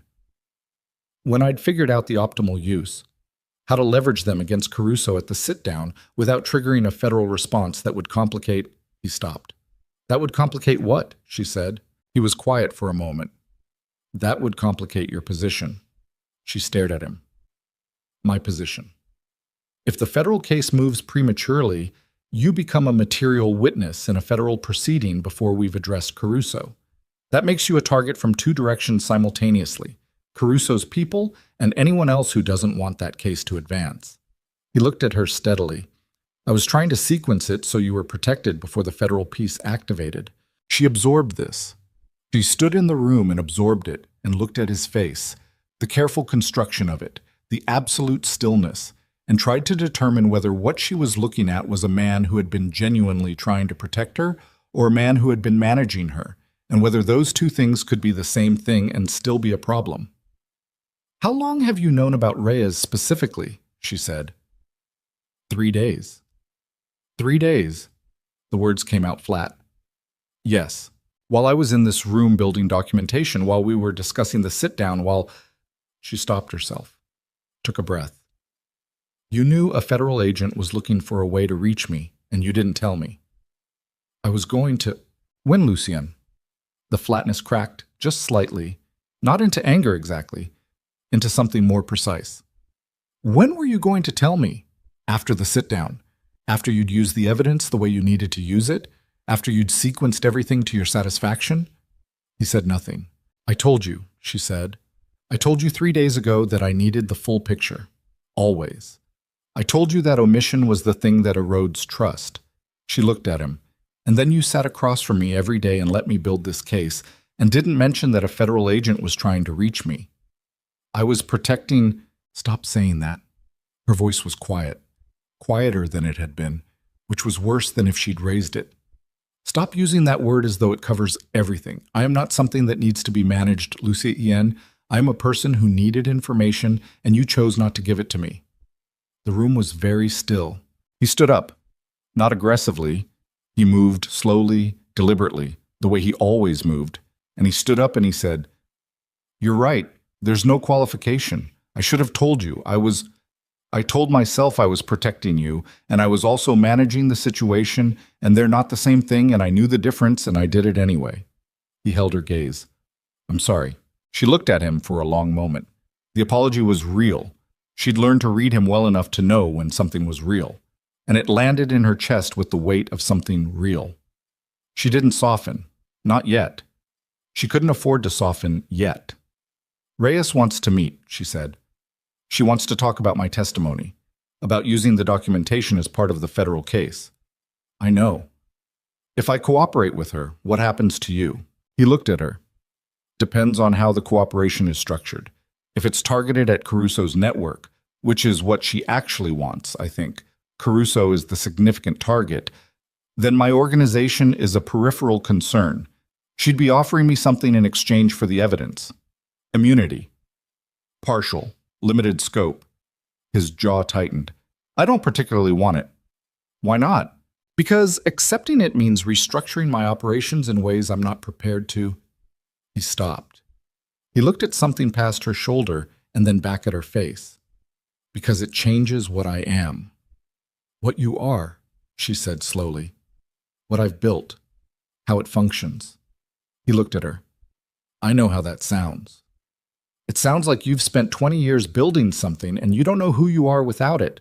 He absorbed that. He absorbed it the way he absorbed things, completely, without defensive deflection. And he said, yes, that's probably accurate. She thought, there it is. The thing under everything else. The thing that lives beneath the power and the stillness and the 6 months of watching and the going to war over broken ribs. A man who has built himself so thoroughly into a structure that he can't see where the structure ends and he begins. She thought, that's familiar in ways I don't want to examine right now. I'm meeting with Reyes, she said. Tomorrow, whatever you're trying to sequence, the timeline has changed. She knows I'm here, which means others know I'm here, and waiting is starting to look more dangerous than moving. He nodded. I'll arrange it. I'll arrange it, she said. You can provide the security. But the meeting is mine. A pause. Then, all right. She left. What? She didn't sleep well again. Different reason this time. She lay in the dark room and stared at the ceiling and thought about the expression on his face when she'd said, you don't know who you are without it. The way something had shifted. Not broken, not collapsed, but genuinely moved. The way a heavy object moves when sufficient force is applied. Incrementally, undeniably. She thought about the fact that she'd been angry and had stayed angry and had not let the apology dissolve it immediately, and that he had not pushed her to let it dissolve, had not performed remorse or chased her down the hallway, had simply stood in the room and accepted the weight of it. She thought, that's not nothing. She thought, stop thinking about this and go to sleep. She did not go to sleep for a long time.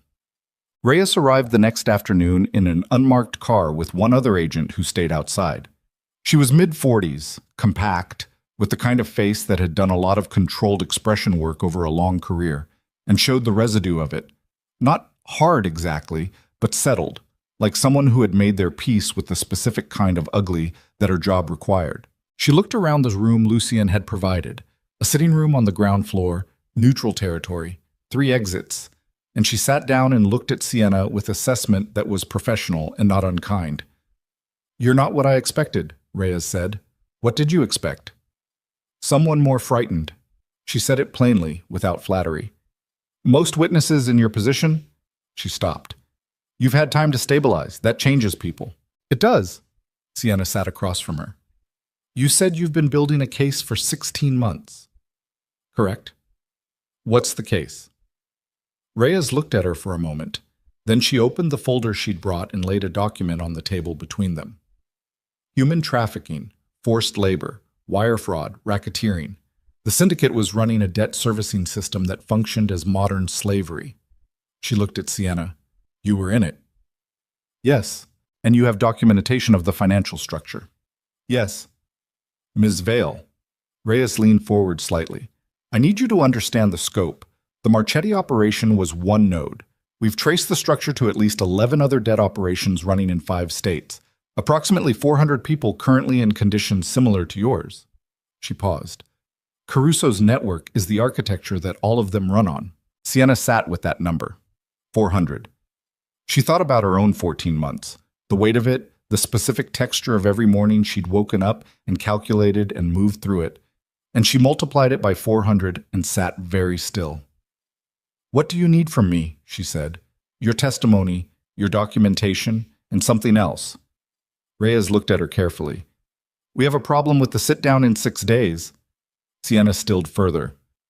You know about the sit-down, she said. We've known for 4 days. Reyes held her gaze. Ms. Vale, we have an informant inside Caruso's organization. Have had one for 8 months. A pause.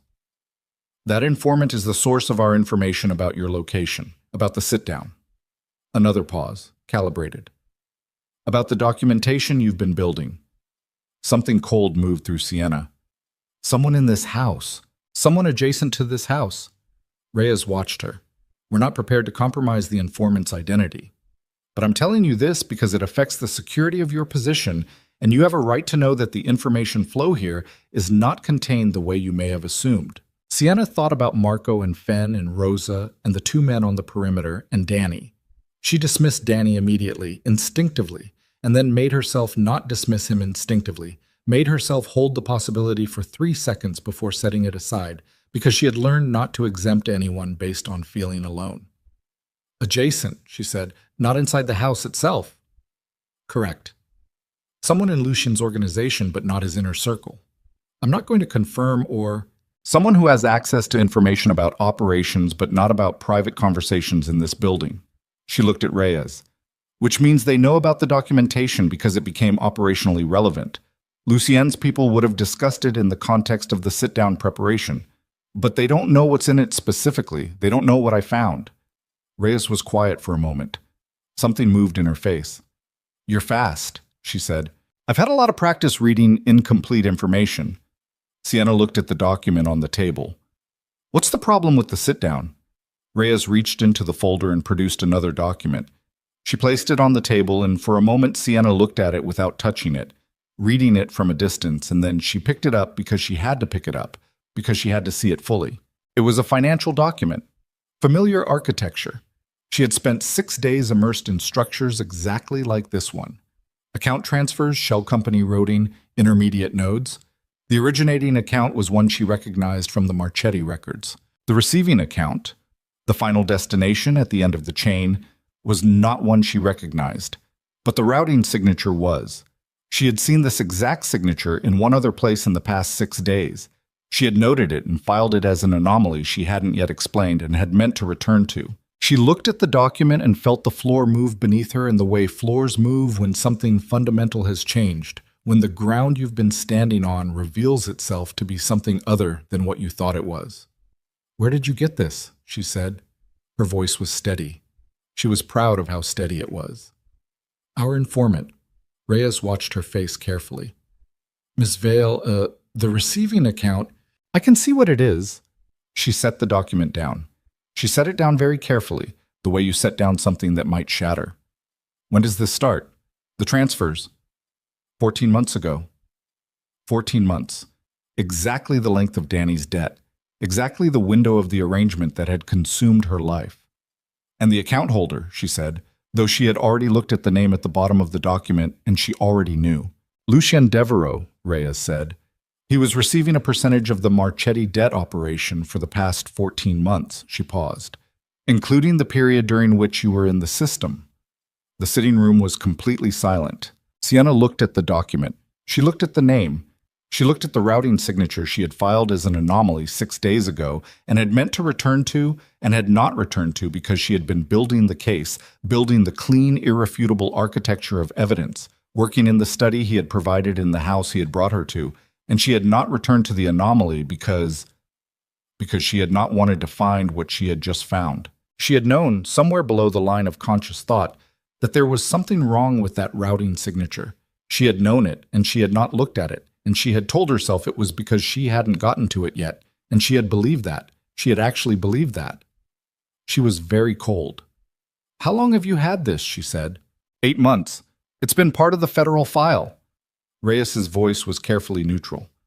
I want to be precise about what it shows. The transfers stopped 5 weeks ago. The timing suggests he cut the arrangement when he decided to move on the syndicate, Sienna said. Her voice was very flat. Which means he had a financial reason to maintain the operation for 14 months and a different financial reason to dismantle it 5 weeks ago. She looked up at Reyes. And an additional reason that wasn't financial. Reyes said nothing. He was receiving money from the system that was running me, Sienna said. She said it carefully, like she was explaining something to herself.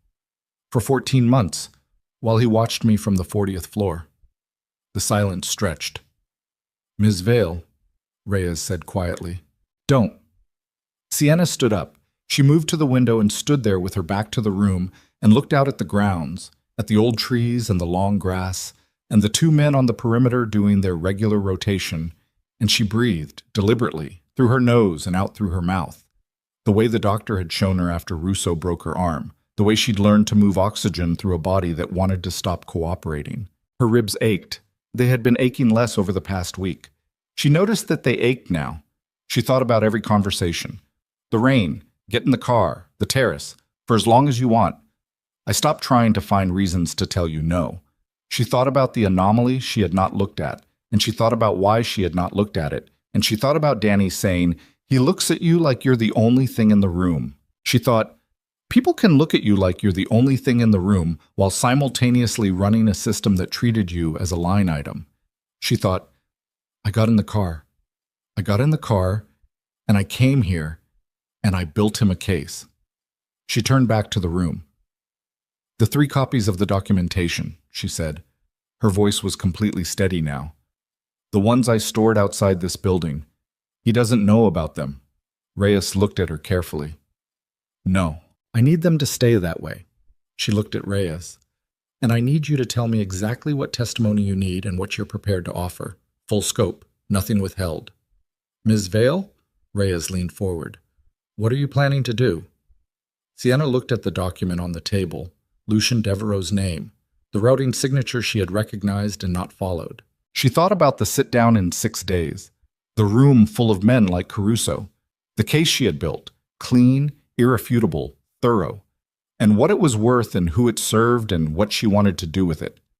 She thought about walking into that room not as Lucien Devereaux's protected witness, not as the woman he'd gone to war for, the woman he'd brought to his estate, the woman he'd watched from the 40th floor. She thought about walking into that room as herself, with what she knew, with what she'd built, on her own terms.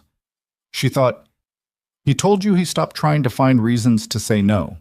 She thought, the question is whether you stop trying to find reasons to forgive him before you know if there's anything left worth forgiving. She looked at Reyes. I'm going to that sit-down, she said, but not the way anyone expects. The sit-down is a closed criminal proceeding. You can't just... I was invited, Sienna said, by Caruso's representative. They wanted Lucien to come without me, which means they know I exist, which means my presence is already on the table. She picked up the document with Lucien's name on it. She looked at it one more time. And now I have something nobody in that room is expecting me to have. She set it back down. Tell me about your offer, she said. And tell me how fast you can move if I give you everything in the next 5 days. Reyes looked at her for a long moment. Then she opened her folder again. Outside, through the window, Sienna could see the long driveway that led back to the main road. And beyond it, the tree line. And beyond that, the gray October sky pressing down on everything. And she stood in the room where she had sat across from a federal agent and learned that the man who had saved her life had also been profiting from the system that had nearly destroyed it. And she thought about the word betrayal, the specific texture of it, the way it felt different from fear or anger, the way it settled in the body, not as heat, but as a particular kind of cold. And she decided she was going to use it, not let it use her. There was a difference, and she had 5 days to make sure she remembered what it was. She sat back down across from Reyes and said, Start from the beginning. Everything you have. I want all of it. And her voice did not shake even once as she said it, which was the bravest thing she had done in 14 months. And no one in the room knew that except her. She had 5 days, and she used every hour of them. Reyes left that afternoon with a copy of the documentation and a timeline and a set of conditions Sienna had negotiated with the same focused precision she'd brought to every financial structure she'd ever rebuilt from ruins. Immunity for Danny. Full, unconditional, documented. A secured location for her mother in Providence for the duration of the proceeding. Witness protection consideration post-testimony at Sienna's discretion, meaning she could decline it, meaning she retained the choice. And one more condition that Reyes had looked at carefully before agreeing to, the one that had taken the longest to negotiate, the one that changed the shape of everything. She did not tell Lucien about the meeting. She went back inside and she moved through the house with the same steadiness she'd been maintaining since she'd set that document down on the table.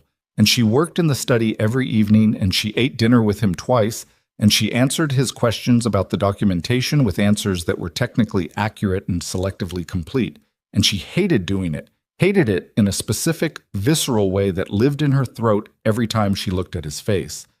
But she did it, because she had made a calculation, and the calculation required it. She did not sleep much. She thought about confronting him directly. She ran that version forward in her mind, sitting down across from him, laying the document on the table, watching his face. And she couldn't predict how it ended. That was the problem. With most people, she'd learned to predict how things ended. With Lucien, she still couldn't, and that uncertainty had been interesting before she'd found his name on a Marchetti payment record, and was now something more dangerous than interesting. She thought about this possibility that he didn't know. She gave it genuine consideration. The structure of the transfers was layered enough that a man at Lucien's level, receiving periodic payments through 4 shell companies, might not have looked at the origin carefully, might have accepted it as a return on some investment he'd made years ago, the way men like him accumulated returns without always tracking their specific genealogy. She thought, that's possible. She thought, it's also the story you tell yourself when you want it to be true. She found the answer on day 3, buried in a document she'd missed the first time through because she'd been focused on the Caruso connections and had filed the earlier years of Marchetti records as background. It was a communication record, encrypted, but not encrypted well enough, between a Marchetti lieutenant named Ferraro and an account manager at one of the shell companies. Dated 22 months ago, referencing a meeting at which the profit-sharing arrangement had been discussed and agreed upon. The meeting had taken place in a building on the Upper East Side. The building was registered to a real estate holding company. The holding company was owned by Lucien Devereaux. She sat with that for a long time.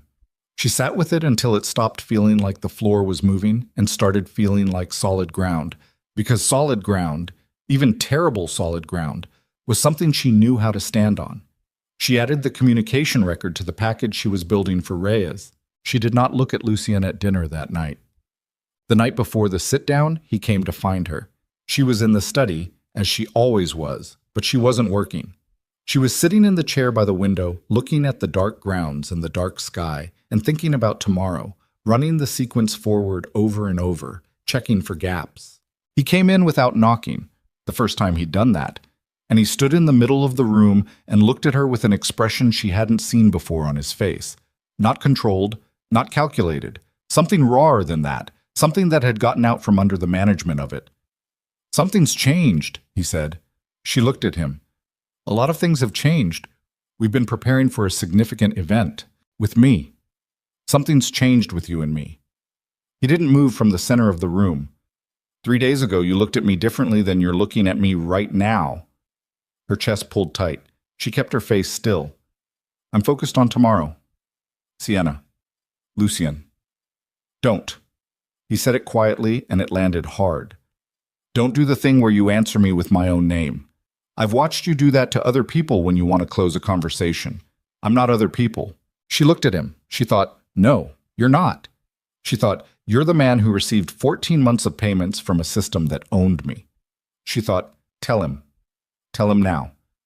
Get it done and get it out of the room before tomorrow, because you need to be clear tomorrow. You need every part of your attention tomorrow, and you can't have that if you're carrying this into that room unresolved. She said, are you familiar with a communication record between a Marchetti lieutenant named Ferraro and an account manager at a company called Del Rey Financial, dated 22 months ago? The stillness that came over him was different from his usual stillness. This was the stillness of impact, of something landing and the body registering the hit before the mind had caught up with it. He said nothing. The meeting it references, she said. Upper East Side? Real estate holding company? Yours. She held his gaze. The profit-sharing arrangement for the Marchetti debt operation. She paused. Were you going to tell me about that? The silence was enormous. Yes, he said. When? After the sit-down. After Caruso was neutralized and you were safe, and there was enough distance from the immediate threat that I'd already forgiven you for saving me? Her voice came out quieter than she intended, which was worse than if she'd shouted it. That I'd be far enough in that walking away would be harder? No. He said it hard. That's not... Then what? Help me understand the sequencing, Lucien. You knew for 5 days that I was in that system. You knew for 5 days and you were calculating when to tell me. How is that different from what you accused yourself of doing with Reyes? He crossed the room. Not fast. He never moved fast, but with a directness that brought him to within 3 feet of her and stopped there. I ended it, he said. The arrangement, 5 weeks before I ever got out of that car. I know, the transfers stopped, because I found out what they were running. His jaw was tight. I didn't know what the Marchetti operation was when I agreed to the arrangement. I was told it was a debt recovery business, standard collection. I took a percentage of returns on money they owed me, and I didn't look at the mechanics closely enough. He looked at her. That is not an excuse. I should have looked. I didn't look because it was convenient not to look, and that is something I have to own. She looked at him. She was looking for the performance, looking for the place where the contrition became managed, became strategic, became another version of the sequencing she'd caught him in twice now. She was looking for it very hard. She couldn't find it, which scared her more than finding it would have. I found out 8 weeks before the night I got out of that car, he said. I found out what they were actually running, who was in it, the debt structures, the enforcement. He paused. I found out you were in it. She felt something shift. What? I knew your name. I'd known it for months. I'd had you looked into after the first few weeks of watching you. I wanted to know you were safe. I needed to... He stopped. It doesn't matter why. I knew your name. And when I found out what the Marchetti operation actually was, I had my people cross-reference the worker accounts. His voice was very even, and she understood that the evenness was costing him something significant. Your name was in their system. She was very still. That's when you ended the arrangement, she said. That's when I ended the arrangement, yes. And started planning to erase Danny's debt, yes. And watched from the 40th floor every morning while you figured out how to approach me. Yes, she thought about that. She thought about what it meant. A man who had been part of a system that enslaved her, who had found out and stopped and spent 8 weeks trying to find a way to make it right before the night in the rain.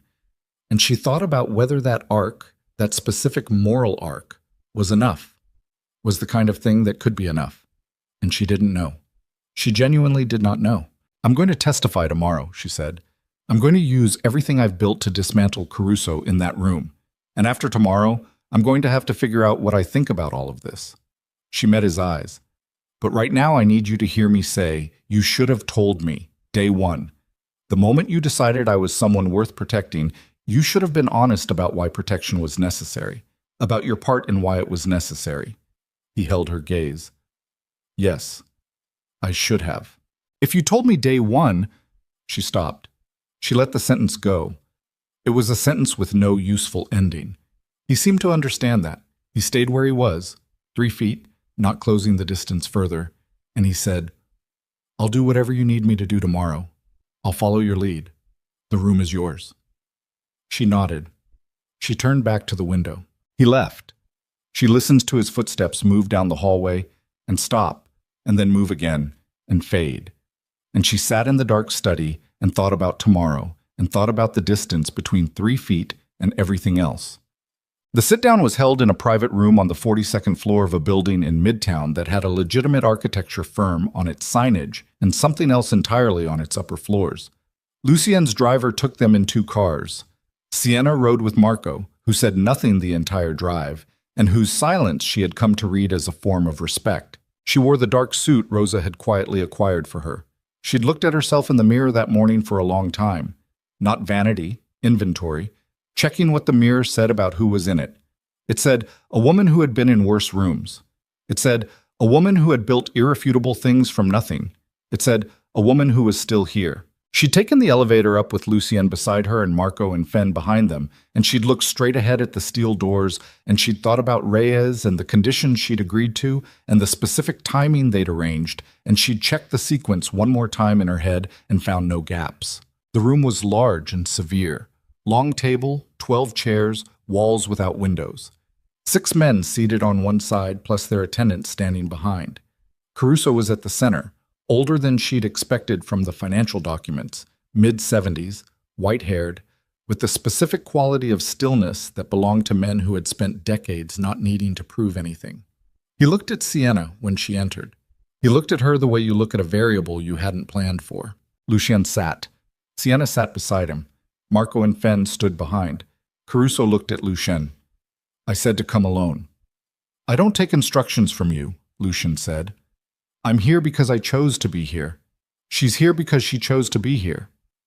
Something moved around the table. Not hostility exactly, more a collective reassessment. A man to Caruso's left, 50s, heavy, with a Boston accent that showed up in his first sentence, said, This is a closed proceeding. The woman's a civilian. I'm a witness, Sienna said. Her voice came out level. To the practices your organization's affiliate ran for the past 3 years. I was in their system. I have documentation of the financial structure going back to its origin. She looked at the man. If you'd like to discuss standing, I'm happy to do that. Silence. Caruso looked at her for a moment, then at Lucien, then back at her. Something was moving in his expression, calculation, but also something that might have been curiosity. All right, he said. Let's hear what she has to say.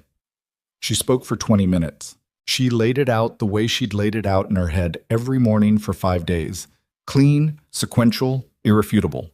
The financial architecture, the account structures, the routing signatures that connected Caruso's money to the Marchetti operations expansion over 6 years, the communication records, the evidence that he'd been funding a forced labor system with full structural awareness of what that system was. She watched their faces as she spoke.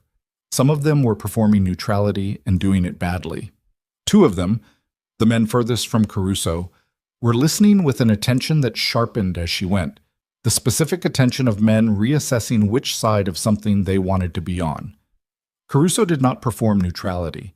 He sat with his hands flat on the table in his white-haired stillness, and he looked at her and she looked back at him and she kept talking. When she finished, the room was silent. Then Caruso said, Everything you've described could be challenged. Documentation can be fabricated. Routing records can be manipulated.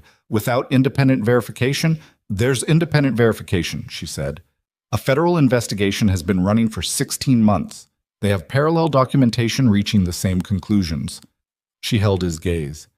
And they have a copy of everything I've just described. Something shifted in the room. A specific kind of shift. The shift of a balance point moving. The Boston man said, You gave federal investigators. I gave them a copy 3 days ago, yes. She looked at him. Everything I've described is already in federal hands.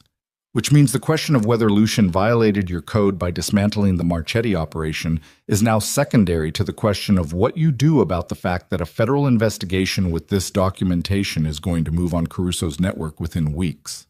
Caruso looked at her. His face had changed. Not broken, not afraid, but different. The calculation in it had shifted orientation. You understand what you've done, he said quietly. Yes. You've put every man in this room at risk. I've put one man in this room at risk, she said. The one who built a network on human exploitation and collected money from it for 6 years. She looked at him without blinking. Every other man here has a choice right now. They can align with that and share the exposure, or they can recognize that the most practical thing they can do is distance themselves from it as fast as possible. The 2 men at the far end of the table looked at each other. The Boston man looked at Caruso. Caruso looked at Sienna. You came in here, he said, with evidence that could destroy me, and you're presenting it as a choice. I'm presenting it as information. She kept her voice flat. What you do with it is your choice. Why? His eyes were very sharp. Why give me the choice? You have the federal case. You don't need anything from this room. She looked at him for a moment. She thought about 14 months. She thought about Russo's hands. She thought about the 400 people Reyes had described, the ones still in systems like the one she'd been in. Because a federal case takes time, she said. Because appeals and proceedings and legal challenges take time. And while that time passes, the operations continue. The people in them stay in them. She looked at him steadily. You can end it today. You can pull the funding from every connected operation in the next 48 hours, which is faster than any federal proceeding will ever move. She paused. That's the choice I'm giving you. The silence was the longest one yet. Caruso looked at her and she looked back at him, and she was aware of her pulse in her throat and the specific ache of her ribs, and Lucien sitting completely still beside her, and the two men at the end of the table watching Caruso with the focused attention of men making decisions. And she did not look away from Caruso. She held his eyes and let him look at whatever he needed to look at in her face. Let him take the full measure of her. He said, "Endeavoro." She said, "What about him? He violated the code. That's the reason for this proceeding. He dismantled an operation you were running on human trafficking proceeds," she said. "If you push that violation in this room, those are the terms under which it will be discussed, including with the men sitting here who aren't connected to the Marchetti affiliate." She glanced at the two men at the far end. She'd identified them in her research, the ones whose operations were separate from Caruso's financial web. And back to Caruso. "You want to make this room about whether Lucien violated an abstract rule. I'm making it about what the rule was protecting. It is what..." Caruso was silent for a very long time. Then he looked at the Boston man. The Boston man said nothing. Then he looked at the two men at the far end of the table, and one of them, older with a careful face, said, "Vittorio, this isn't a conversation I want to be part of anymore." The other one nodded. Caruso put his hands on the table and pushed himself to standing. He was still very still, very controlled. He looked at Sienna one final time. "You're more dangerous than he is," he said. It was not entirely an insult. "I'm aware," she said. He looked at Lucien. Something passed between them, old and complicated and not entirely resolved. And then Caruso turned and walked to the door, and his attendants fell in behind him, and the Boston man followed, and two others followed, and the room was suddenly less than half as full as it had been. The two remaining men looked at Sienna. The careful-faced one said, "The federal case will proceed on its own timeline," she said. "Your cooperation in distancing your operations from Caruso's network would be noted. I can't make guarantees, but I can tell you that the investigation is targeted. It follows the money. Money that goes away stops being traceable." He looked at his associate. They stood up together. "We'll be in touch," he said. They left. The room was empty except for Sienna and Lucien and Marco and Fen. Sienna sat in the chair and felt the adrenaline begin its slow recession and felt all the things her body had been holding back. The ache, the tremor in her hands she'd been suppressing for 40 minutes, the exhaustion that lived in her bones, start to surface as the suppression released. Lucien had not moved. She turned and looked at him. His face was... She didn't have a complete word for it. She had pieces of words. Relief and something else, something older and heavier, the expression of a man who had watched something extraordinary occur and was only now beginning to understand the full extent of what he'd seen. "You didn't tell me about Reyes," he said quietly. "No. You built the federal peace without me." "Yes." He looked at her. "The 3 copies. Outside this building."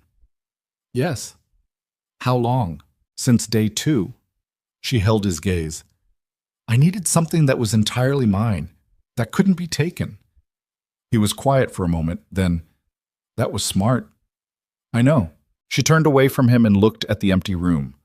The 12 chairs, the severe walls, the absence of the men who had been in it. And she thought about the 400 people Reyes had described. And she thought about the 48-hour window she'd given Caruso.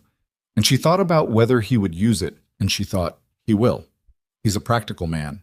He'll use it because it's the only move that minimizes his exposure. He'll pull the funding because it costs him less than the alternative. She thought, that's not justice. It's leverage. It's not the same thing. She thought, sometimes leverage is what you have and you use what you have. She stood up. Her ribs pulled. She put her hand briefly against her left side and then dropped it. "We need to go," she said. "Sienna."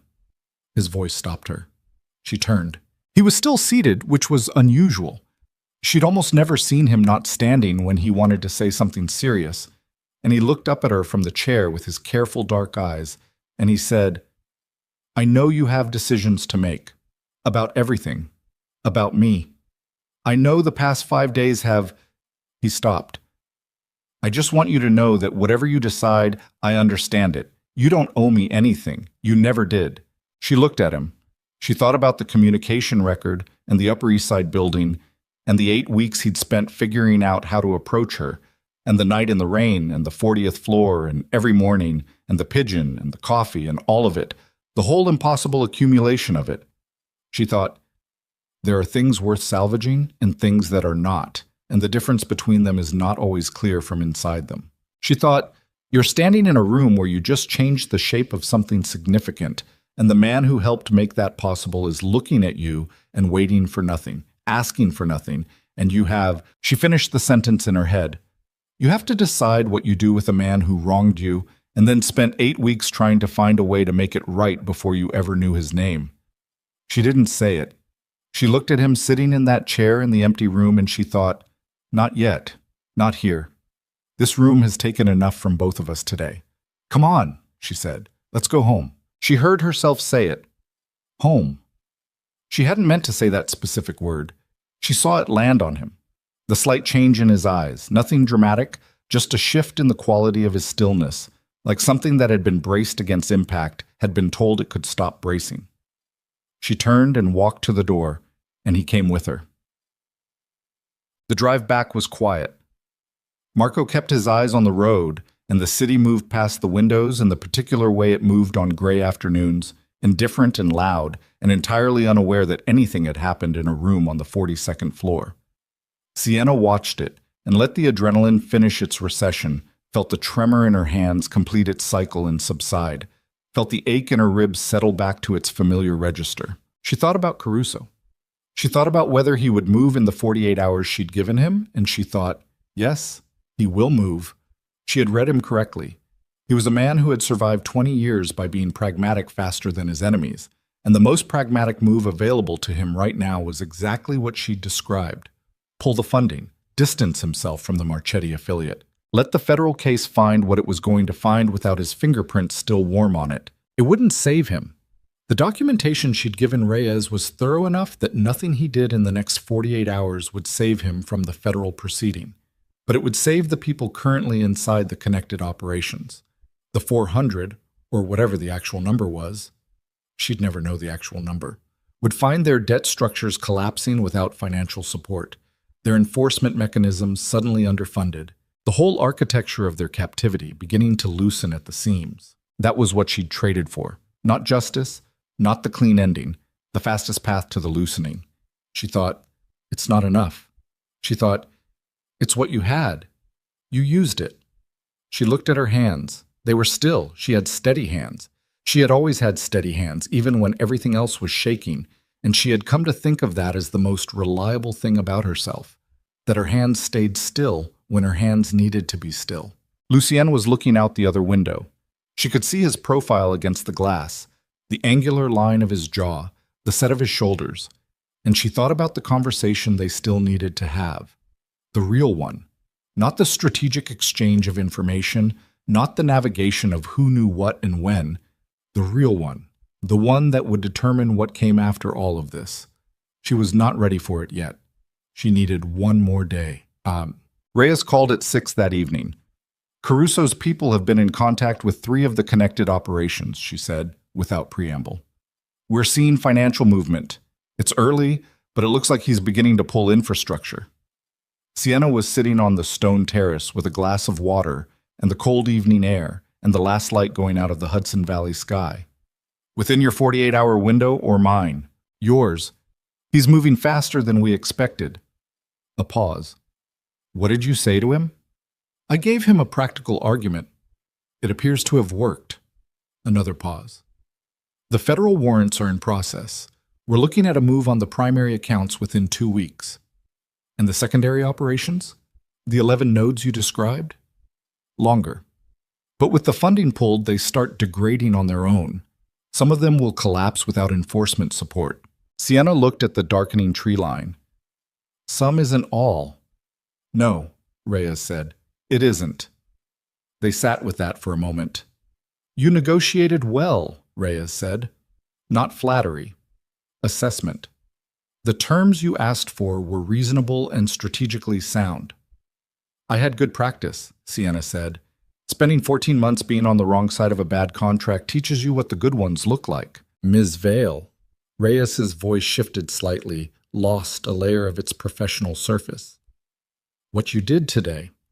Walking into that room, the way you handled it, that's not something most people could do. I want you to know that. Sienna thought about what to say to that. Most people haven't had 14 months of practice being the least powerful person in every room, she said. Turns out that's good preparation for walking into one where everyone would rather you weren't there. A pause, then, the witness protection option remains open, at your discretion. I know. And Devereaux. She was quiet. The documentation you provided includes his financial connection to the Marchetti operation, Reyes said. The transfers, the communication record, the meeting location, we have it. I know you have it. I gave it to you. Yes? A careful pause. The investigation's scope is targeted at Caruso's network. Devereaux's connection to the Marchetti affiliate is a single data point in a much larger picture. Our focus, I understand what you're telling me, Sienna said. You're telling me that you have what you need to move on Caruso and that Lucien Devereaux is a peripheral concern in that investigation and that what happens to him is not the priority. That's accurate. And you're also telling me, without telling me, that if I wanted to push for his inclusion in the proceeding, I have the grounds. Silence. Also accurate, Reyes said. Sienna looked at the last edge of light going out of the sky. I'll be in touch, she said, and hung up. She sat on the terrace for a long time after that, until the cold had worked its way properly through the jacket, and her ribs ached steadily, and the sky was fully dark, and the lights of the house behind her were the only lights she could see. She thought about what Reyes had told her without telling her. The choice. Sitting there like the choice she'd offered Caruso in the room. Practical, actionable, irreversible. She thought about what she was actually trying to decide, and she stripped it down to its structure. The way she stripped financial documents. Removed the emotion, the history, the weight of specific memories. Looked at the core architecture, structure. A man who had participated in a system that caused harm to her. Who had found out, stopped, tried to correct it before she knew he existed. Who had then saved her life and brought her into his protection and withheld relevant information twice while genuinely believing he was protecting her. Who had, in that empty room, told her she owed him nothing and meant it.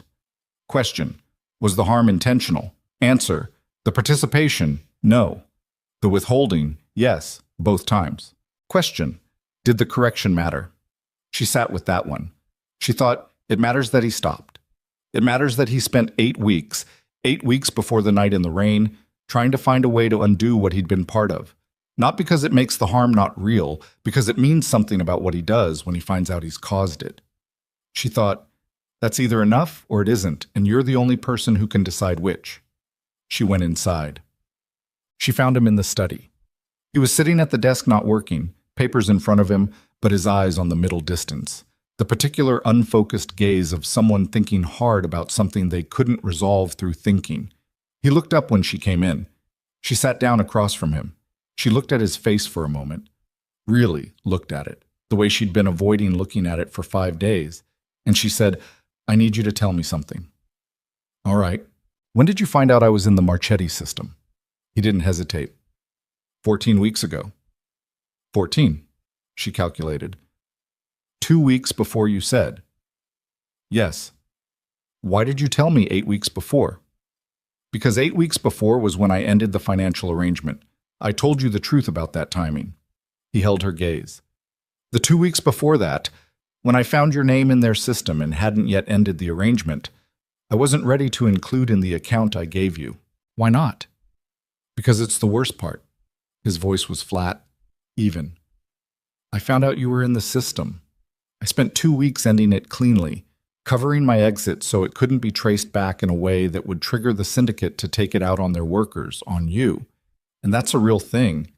That was a real concern, and I handled it correctly.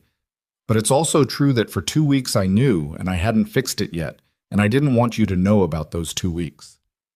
The room was quiet. What did you do in those 2 weeks? She said.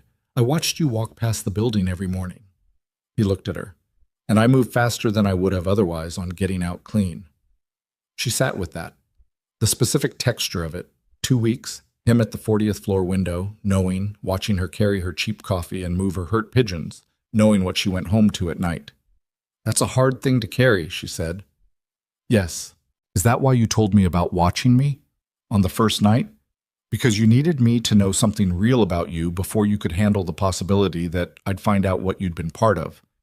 He was quiet for a moment. Then, I told you about watching you because it was true and because you deserved the truth. A pause. But, yes, I think part of it was needing you to know that the watching was real before you found out about the rest, so you'd have something to weigh it against. That's honest. I'm trying to be. She looked at the desk between them, at the papers he hadn't been reading, at his hands flat on the table, still, the way his hands were always still. I gave Reyes everything, she said, including the communication record, including the meeting location. He nodded. I know. You knew I would. Yes. And you didn't try to stop me. No. He met her eyes. I told you before, the decisions are yours. I meant it. She thought about the conversation she'd had with Reyes an hour ago, the careful framing, the peripheral concern, the choice sitting there untouched. The federal investigation is targeting Caruso, she said. Your connection to the Marchetti affiliate is documented in their file. What they do with it depends on how the case is built and what the prosecutors decide to prioritize. She looked at him. I didn't ask them to target you. I didn't ask them not to. I gave them what I had, and the decision is theirs. Something in his face, not relief, she wouldn't call it relief, something like the release of a long-held breath. That's more than I had a right to expect, he said. Yes, she said. It is. He accepted that. No defense, no softening, no attempt to close the distance between the admission and something more comfortable. He just accepted it and sat with it, and she thought, that right there. That capacity to hold something hard without trying to put it down. She thought, that might be enough. She thought, you don't decide that tonight. She stood up. I'm going to stay, she said. For now. Not because I've figured everything out, because I haven't figured everything out, and I'd rather figure it out here than somewhere else. She looked at him. But I need you to understand something. If you withhold something from me again, anything, any information you decide I'm not ready for, any timing you adjust for my benefit without my knowledge, I walk. No conversation, no second chance on it, just gone. He held her gaze. I understand. Do you? Yes. No qualifier, no conditional. She nodded. She moved toward the door. Sienna. She stopped. Thank you, he said, for today, for the room. A pause. For still being here. She stood in the doorway with her back to him, and she thought about the specific weight of those words, for still being here, the way they contained everything they contained without performing any of it. Don't thank me yet, she said. Ask me in a year. She heard something in the room behind her that might have been the smallest change in his breathing. She went to bed. 3 weeks later, federal warrants executed on 4 Caruso-linked financial institutions in New York and Philadelphia. 2 of the connected debt operations collapsed within 48 hours of the funding cut. Reyes called to tell her, and her voice had that quality it got when something she'd been building for a long time finally moved. Sienna was in a different room by then. She had spent the 3 weeks doing something she hadn't done in 14 months, thinking about what she actually wanted, not what she needed to survive, not what the next calculation required, not what was practical or defensible or safe. What she wanted. It turned out to be a stranger question than she'd expected. 14 months of pure survival had narrowed her so completely that she had to consciously widen herself back out, like a hand that had been clenched too long learning to open.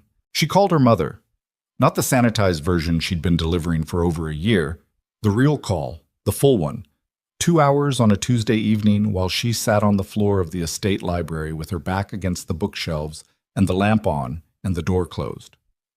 Her mother cried. Sienna did not during the call. She did afterward, briefly, in the way she allowed herself these things, privately, completely, and then finished with it. Danny found a job. She'd helped him find it, a legitimate accounting firm in Queens that took people who were trying, which was something she'd asked Marco to locate because Marco turned out to be remarkably good at locating specific things when asked. Danny started on a Monday, and called her that evening talking faster than she could track, which was how she knew he was going to be all right. She began building the foundation. She hadn't planned it consciously. She'd been reading through the case documentation, the full scope of what Reyes had described, the 11 nodes, the 400, the years of financial architecture built on human debt. And she'd found herself mapping what a legitimate intervention structure would look like. Not a charitable gesture, not a fund with her name on it, an operational infrastructure. Legal aid for people inside debt servicing systems who didn't know they had legal recourse, financial counseling. Employment pipelines into legitimate work, modeled on what she knew from the inside of the system, built for the specific mechanics of how those systems trapped people. She showed it to Lucien on a Thursday evening, set the papers on his desk and stood back. He read for 11 minutes. She timed it. Then he looked up. You need operational funding, legal infrastructure, connections to employment networks across 5 states. Yes, I can provide all of those things. I know. She met his eyes. I'm asking, not assuming. Something in his face, that shift she'd learned to read, the one that happened when something reached him below the management of it. Yes, he said. Whatever you need. There are conditions. Tell me. The funding is clean, documented, auditable, no connection to anything that isn't legitimate. If I'm going to build something for people trying to get free of systems like the one that held me, I can't do it with money that has a shadow on it. He held her gaze. I've been in the process of restructuring my financial holdings for 6 weeks, liquidating certain assets. The capital I'd make available to this would come from the restructured side. She absorbed this. 6 weeks, she said. That's from the night you told me I don't know who I am without what I've built. He said it plainly. I've been thinking about that. She looked at him. She thought about the sit-down room and the empty chairs and the way he'd said, whatever you decide, I understand it. She thought about the 40th floor and the 2 weeks he'd carried knowing before he could fix it, and the 8 weeks after that, and all the slow, careful accumulation of a man trying to become something different without being sure he knew how. She thought, people don't change because someone believes in them. That's a story people tell. She thought, but sometimes they change because they want to, because something shows them the shape of who they could be. And the wanting is real, and the work is real, and the change is slow and incomplete and real. She couldn't give him the ending he wanted, not yet, and maybe not for a long time, but she could give him what was true. I believe you're trying, she said. He looked at her. That's enough, he said. For now. For now, she agreed. She gathered the papers. She was almost to the door when she heard him. The foundation, he said. What are you calling it? She turned. She looked at him across the study, the room where she'd found the anomaly, the room where she'd taken Reyes's call, the room where she'd come back to him after the sit-down and said, let's go home. The room that had held more truth in the past month than most rooms held in years.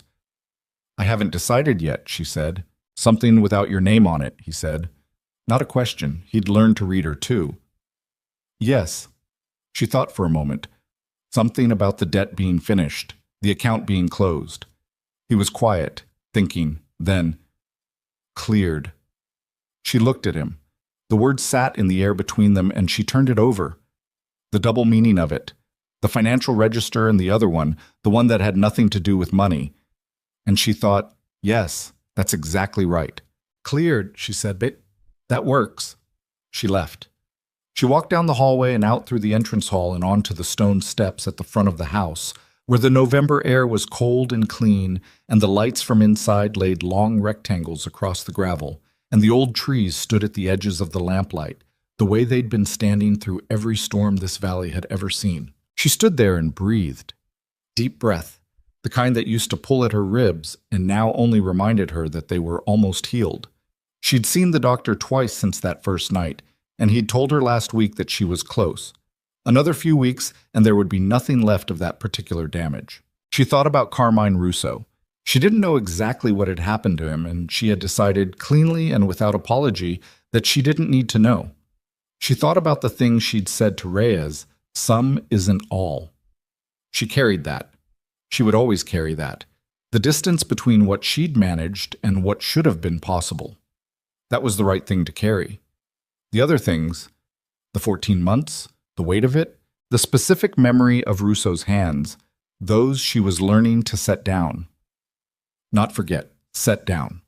There was a difference, and she was learning it slowly, in the way you learn things that your body needs to unlearn before your mind can follow. She thought about Danny in his new job, talking too fast on a Monday evening. She thought about her mother's voice on the phone. She thought about 400 people and operations beginning to run dry of the money that had powered their captivity. And she thought, some, not all. Start with some. She thought about the foundation, and the word cleared, and a man in a study reading 11 minutes of plans she'd built from the inside of a system that had tried to make her nothing. She thought, you are going to build something in this city that outlasts all of it. The debt and the syndicate and the long year of survival, and even this strange and complicated and not yet finished thing with a man who watched you from 40 floors up and went to war for you and had a shadow on him that he was trying, slowly and imperfectly, to remove. You are going to build something. She went back inside. She walked back to the study. Lucienne looked up when she appeared in the doorway. She leaned against the frame and looked at him, and she said, I want to go over the funding structure tonight, all of it. I want to see exactly where it comes from. I'll have Marco pull the files. And I want you to walk me through the restructuring, what you've done in 6 weeks and what's left. That'll take a few hours. Then we should start now. She pushed off the doorframe.